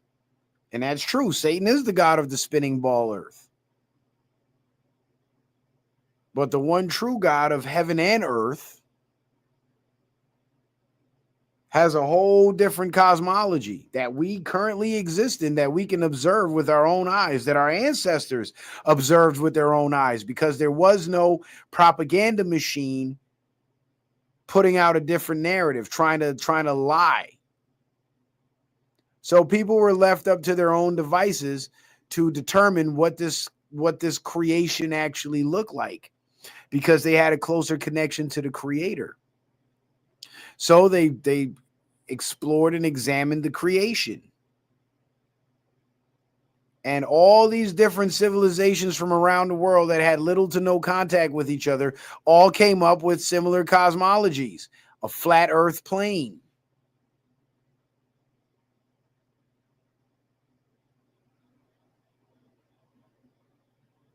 But then you introduce the royal families to the mix. You introduce the propaganda machine to the mix. You introduce the stooges of the royal family who purport themselves to be independent when they're not. They're funded. Now you have what our ancestors believed being challenged by this seemingly sophisticated science establishment with all this knowledge and technology to debunk what our ancestors saw and what they said. And because these royal families have tentacles of control that spread all around the world, you now have stooges of these royal families from all around the world pushing the same lie. Just like with these media companies when they push the same lie. People around the world believe that these stooges of the royal family were legitimate independent scientists that were independent of each other and not collaborating with one another, which to a degree was true. But they were all putting out the same propaganda. They were all telling the same lie, because the lie came from their masters, and their masters are the ones that communicate with each other and coordinate with each other.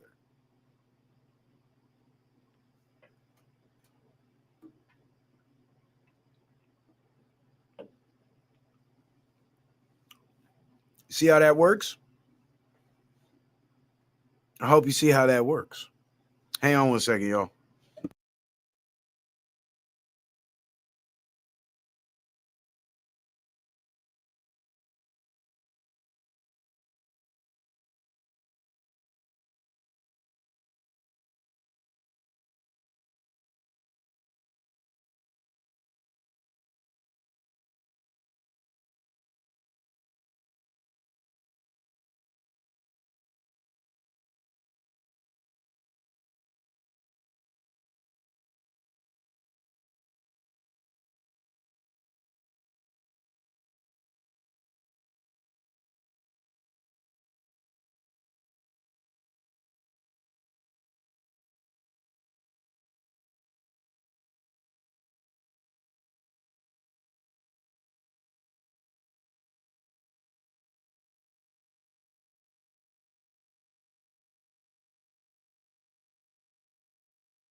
Damn, we're not even 2 hours in yet, and I've been cooking up this much. And why the numbers so low? Where the hell is everybody? Hit that like button, y'all. What's going on? ID 358 on Rumble says, yo, what up, ID? Seems like my Rumble crew is starting to show up. Shout out to y'all. So anyway, waking up from the media spell, it takes courage, and it also takes imagination. It takes the ability to visualize things outside of what you've already been shown. And some people just lack that ability to do that. And the only way that I believe that we can break this spell once and for all, and this is going to blow your mind, but it's very simple. It's going to blow your mind how simple it is. Let your kids dream. Let them imagine. Let them visualize things in their mind that they conjure up on their own, and allow that process to take place. Because that's very important to have, especially in a time like this where there's so many lies and false delusional realities being sold to us, especially to our kids. You have to preserve their open minds. But at the same time, you don't just leave it open and empty, right? So along the way, as you allow them to nurture their ability to imagine, you also have to hit them with, certain truths that are contrary to what they're going to encounter, to information that they're going to encounter, especially in school through the learning process. Like, here's what I did with my daughter, right? When she was in school, of course, they were teaching the globe earth when they teach earth science and all that shit. But I taught her about flat earth. And I also taught her about the globe and how it's a lie and how it's reinforced. But at the same time, I taught her how to protect herself in an environment where this lie is being taught. And that's because you're a child and you're in school and you're under the supervision of these delusional adults. You go along to get along. So you study their earth science. You learn what they're teaching about their earth science. You take the test and you go ahead and regurgitate everything they fucking told you about the bullshit globe. Go ahead and do it. But know in the back of your mind that this is absolute bullshit. That's all you have to do. And once you learn about the globe, that will allow you to then do your own research about flat earth and debunk the globe. You know how many people out there that are globe earthers and don't know shit about the globe? They don't know the degree of the axis tilt is 23.4 degrees, which minus 90 is 66.666. They don't know that the earth revolves around the sun at 666,000 miles an hour. They don't know these things. They don't know that space is the most powerful vacuum force known to man. They don't know these things. That's why they've never even stopped to think like, hey, how is it that Earth maintains a pressurized atmosphere while it's floating around in a vacuum? How's that even possible? You see what I'm saying?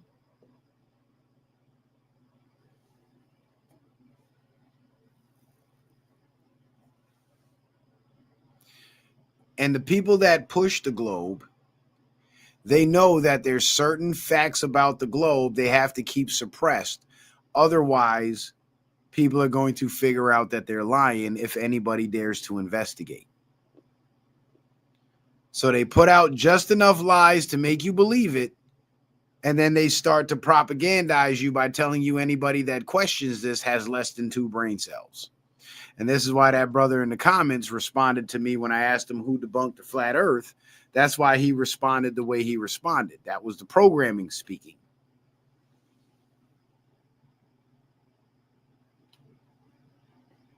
And what made me interested in flat earth in particular was a trusted friend of mine came to me and told me earth is flat one day, and I didn't believe him.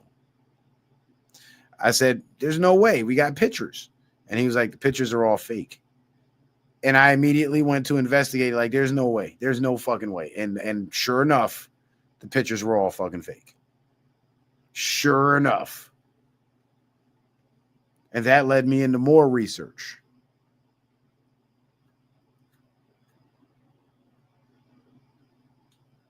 But I had to be honest with myself, and I had to come to the understanding that what we've been told, because at that point in my life, I had already discovered so many other lies that we've been told our whole lives that I didn't take the possibility off the table that they were lying to us about what this earth really looked like.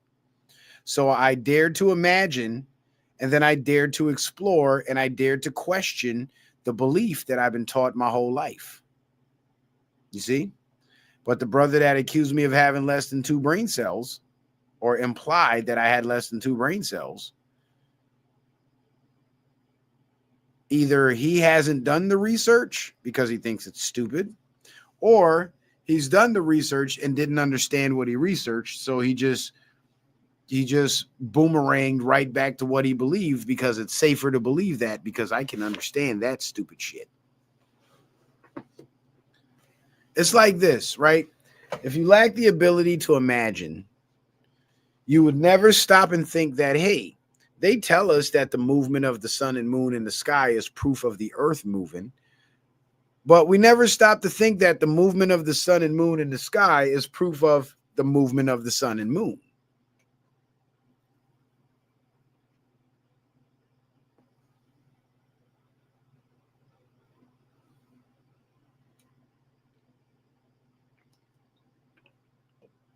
And you see, our ancestors that believed the earth was flat, they didn't have these spells cast on them by this propaganda machine, this priest class. They didn't have all that to worry about. So they were free to imagine. They were free to envision.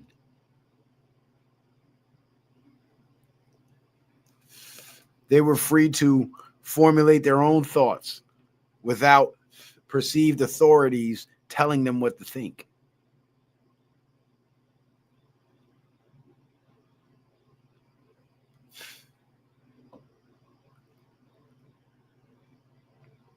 And in a way, my ability to imagine and visualize is what led me to start making videos. Because around the time I started to awaken to the alternative media, I became immersed. But then I fell back into that same spell of seeing these popular figures as the sources of information. And I'm just a lowly listener, right? But I listened so much and I gained so much knowledge that I had to have these conversations with people. Like, I was dying and burning to share this knowledge, because it was so awakening. It was so refreshing for me to finally learn the truth that I wanted other people around me to learn it. So I started having conversations, but I realized that everybody's fucking programmed, and they'll want to sit there and argue with you rather than actually researching what you're telling them. So I started to imagine and envision myself in front of a camera speaking on a video, just like these folks on social media that I was at the time looking up to and in a way idolizing. And then it dawned on me, if these guys were able to get on YouTube and start speaking their mind and got people to listen, I can do the same thing. I can get on social media, I can get on Facebook, I can get on Instagram, and I can say what the fuck I have to say, and I can share my knowledge. And somebody's going to listen. And so I did it. Instead of looking up to these guys on social media as these, I guess, idealistic figures, I guess would be the word, as these figures to admire, I started to look at them as men. They're just men. They're just women. They're just people like me. I'm a person. And when they started, they had very few listening to them. And as they progressed, more and more people started to listen, because what they were saying was true and profound, and people want the truth. So I decided to become one of these content creators and do the same thing. And I've been doing it ever since. So it's like I was able to break myself out of the spell of believing the fake news media lies. Then I had to break myself out of the spell of believing that the people that were broadcasting the truth were higher than me, were bigger than me, were more important than me. And I couldn't dare join their ranks and do the same thing that they're doing and do it better than them. I couldn't imagine doing that. And then I woke up and realized, you know what? They did it, so I can too. So I had to break myself out of that spell.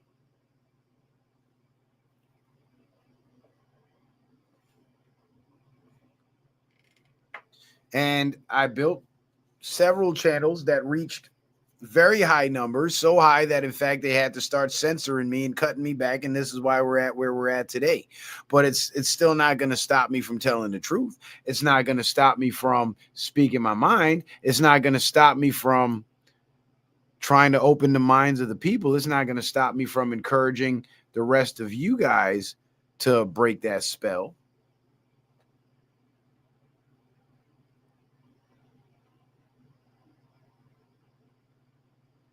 So I say that to say this.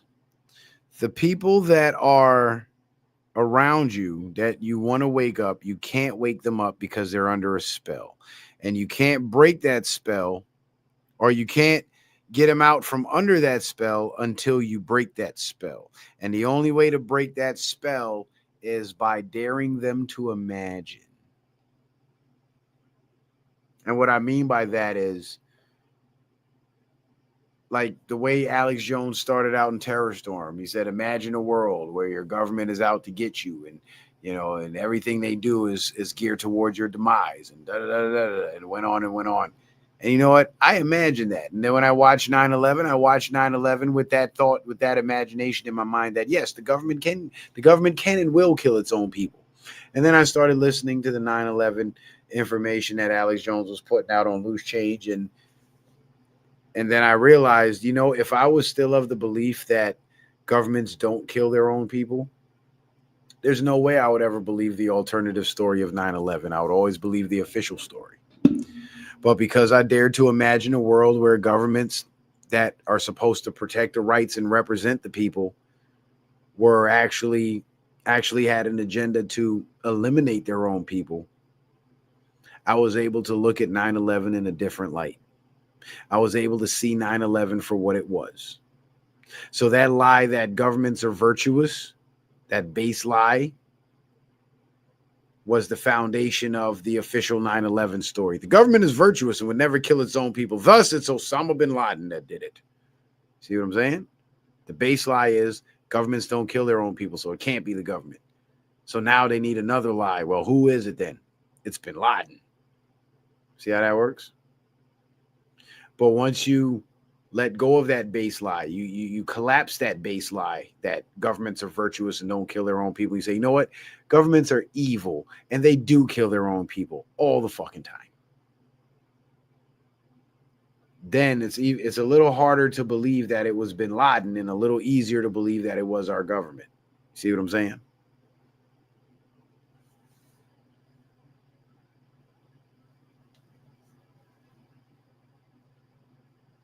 That's right, Barnes. Nobody has been censored more than you, citizen man. Well, I beg to differ, Barnes. There's been people that, like Tommy Sotomayor, he can't even start a channel on YouTube with his own name. So as far as like just the censorship off of the platforms, I can't claim the title for that.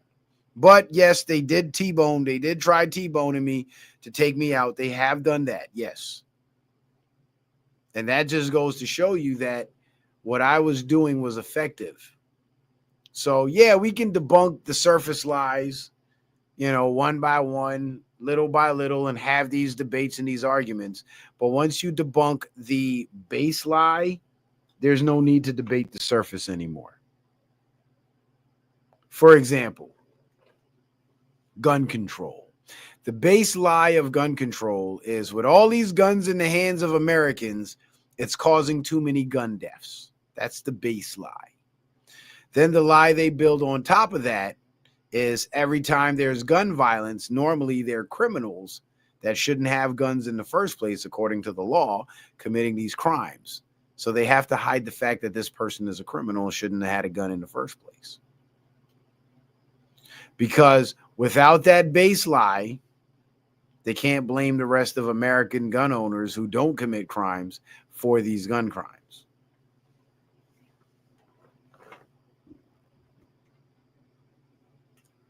You guys following me, man? Or am I rumbling? Am I rambling? I said rumbling. I am rumbling because I'm live on Rumble. Rambling. Am I rambling?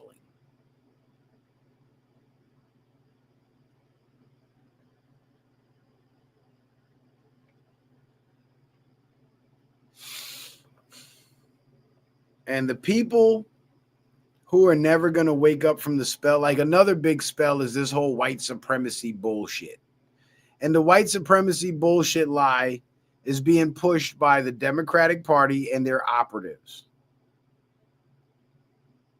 Because The Democratic Party were the white supremacists of yesteryear. The Democratic Party is the party of the Ku Klux Klan. And they went from flat out controlling black people through fear, intimidation, and force. Because the black man in Ocoee in 1920, I believe, that voted Republican got lynched. So they went from controlling black folks by force and violence to controlling black folks through emotional manipulation. And they use sellout black folks to do it.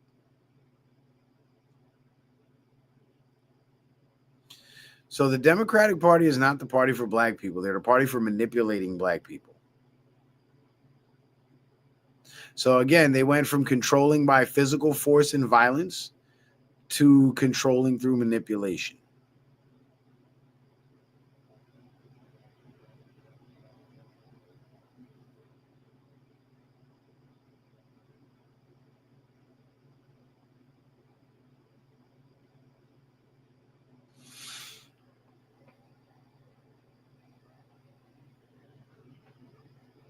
Right, Barnes. No race is more supreme than another. Right. And it's funny because all this white supremacy talk, it comes from white liberals and it comes from dumbed down black people that are just looking for an excuse for their own failures. That's what it is. That's what the fuck it is. Because the white supremacy crowd that pushes that narrative, they don't want black people to win. They have an agenda to keep black people right where they are. And that's evident of the Ku Klux Klan. Just like the Ku Klux Klan was formed right after slavery because they wanted to continue to enslave black people.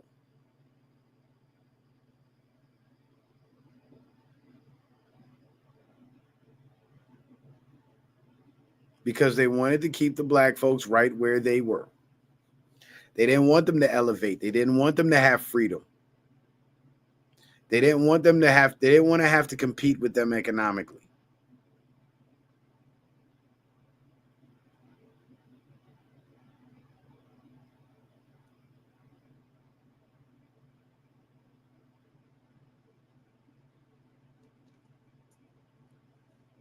But anyway, I'm getting tired, man. See, I'm starting to slouch in my chair and shit.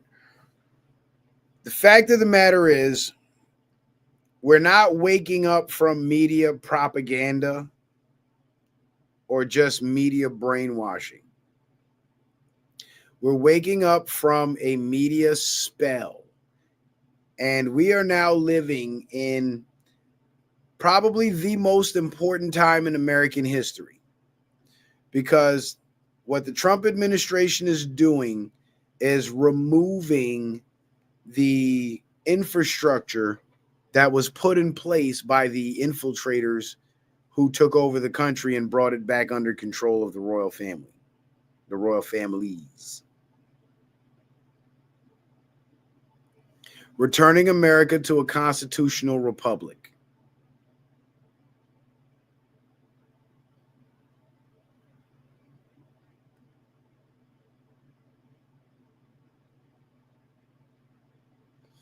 And we have a part to play as Americans. And our part to play as Americans is to not be under that spell, because that spell is what they use to keep themselves in power. And that spell was put on us through their lies and their propaganda. So you keep debunking the lies. You keep exposing the propaganda, and that slows the process of them capturing more minds.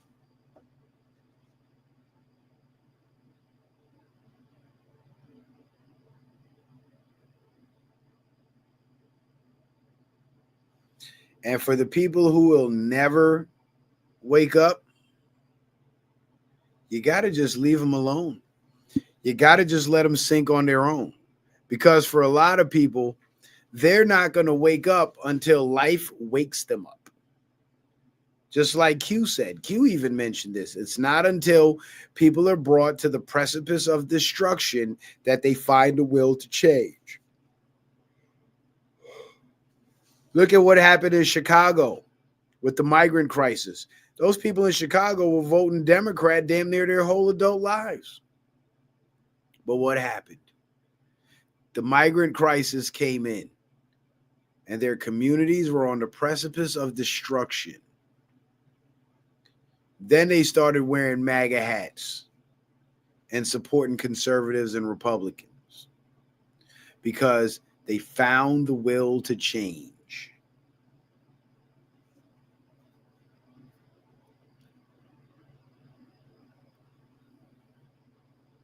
Right, Beyond Elemental, words are spells.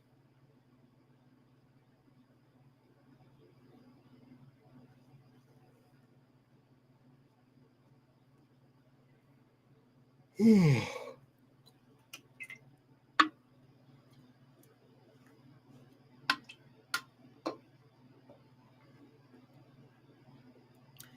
that's why having knowledge and having a sharp enough mind to be able to imagine and visualize these things that we are now learning to not be true is important.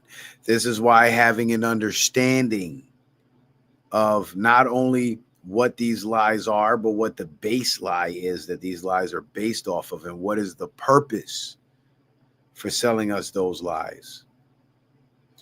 When you start exploring that avenue, that's when you know you are breaking the spell.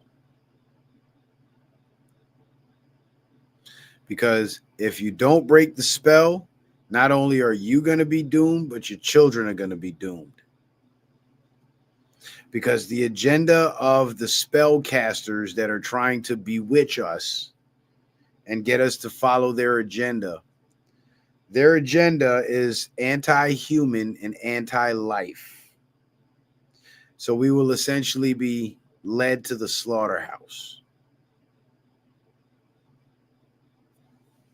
Look how many people lost their lives because they believed the mainstream media when they said the COVID vaccine is good for you. You see what I'm saying? They put out the lie, and that lie caused people to die. The COVID thing, they put out the lie, and that lie caused people to end up isolated in the hospital where they were mass murdered. Barnes says, Leviticus chapter 25, verse 10. And ye shall hallow the 50th year, and proclaim liberty throughout all the land unto all the inhabitants thereof. It shall be a jubilee unto you, and ye shall return every man unto his. And I believe that's what's happening now.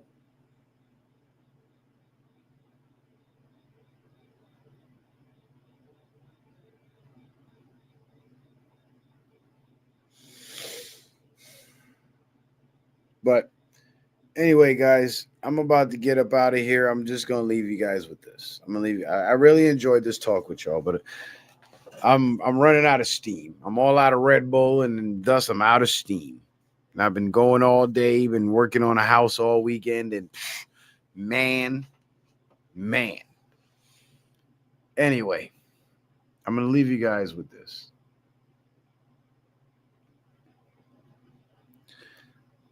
A lot of the people that are under the spell are people that are in our families, people that we love.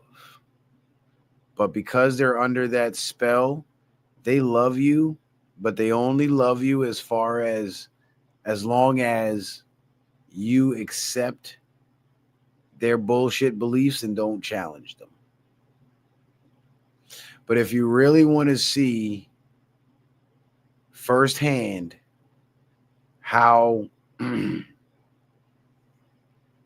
loyal these people are to you or their beliefs, ask them questions that challenge their beliefs. And if they don't believe in that shit they say they believe in, it'll be evident in their answers.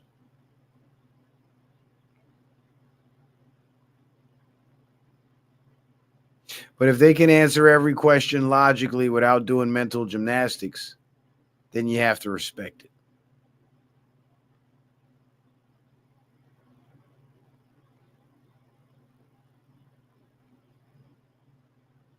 But anyway, guys, I'm having a hard time keeping my eyes open. My eyelids feel heavy. I look at Chinese. I look at Japanese. But anyway, I appreciate you guys being here. You guys have been awesome. Let me we still screen sharing? Yeah, we are. Let me go ahead and run these promos really quick. You guys are awesome, but y'all been a little stingy tonight. We only got one supporter on the board, Joe. Unless these apps aren't notifying me. But Cash App is pretty good about that, though. Haven't had much problem out of them when it comes to that. Yeah, only my sister Rapunzel. Rapunzel, you're the Lone Ranger tonight, my sister.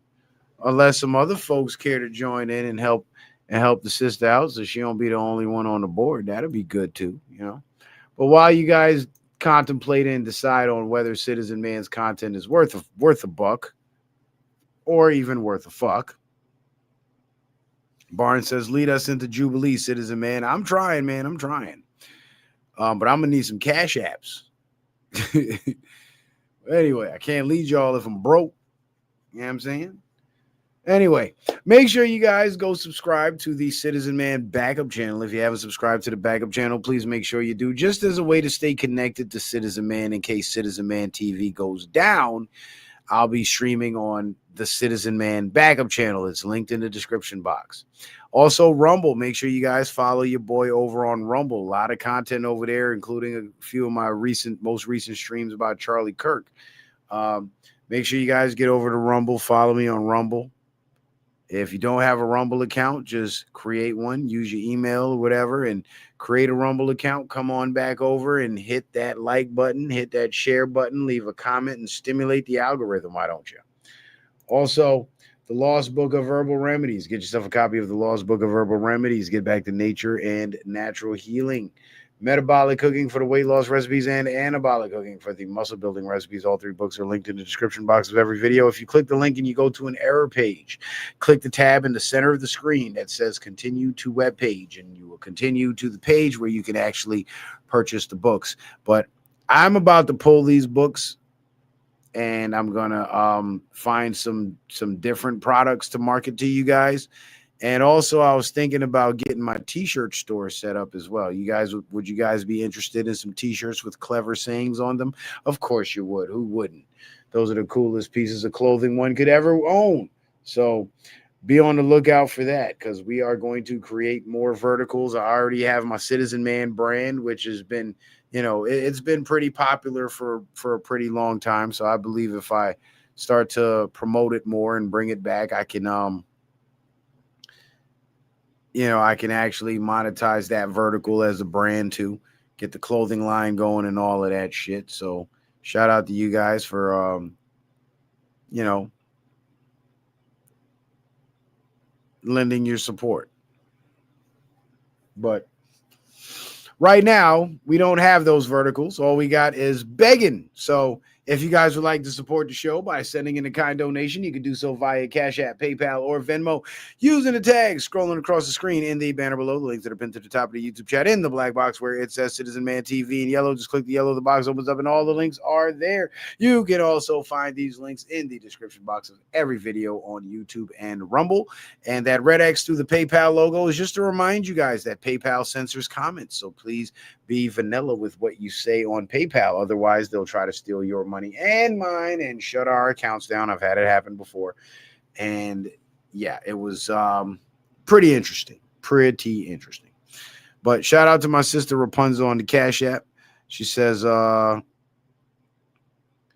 Rapunzel says, let him cook. Appreciate that, Rapunzel. Anybody else that would like to support the show, now would be the time to do so I can go ahead and shout you out. If not, I'll see you guys on the replay. And I'll see you guys back here on Wednesday. I'm definitely doing a Wednesday show because Friday night I'm going to either be on the road or just getting off the road. So I got a trip. Family's going on a trip this weekend. Got some important business to handle, so I decided to make it a family thing. So we're all going. So I won't, I won't be able to go live Friday night, but I'll try to go live Sunday. But Sunday will be the, when we're getting back home. So I might not be able to go live Sunday, but maybe while we're on our trip, I can, give you guys a little something. So be on the lookout for that. But guys, I'm getting tired. We're at 2 hours and 19 minutes. I think this stream went on long enough. I appreciate you guys being here. I definitely, most certainly do. I appreciate all the love. I appreciate all the support, no matter how much or how little. You guys, always find a way to show your appreciation monetarily, which I prefer. Rapunzel, my sister, I appreciate the consistent support. And anybody else that's been consistently supporting the show, I definitely appreciate you guys. And I will be signing off, and I'll see you guys on the next one. So, peace and love. Citizen Man, out.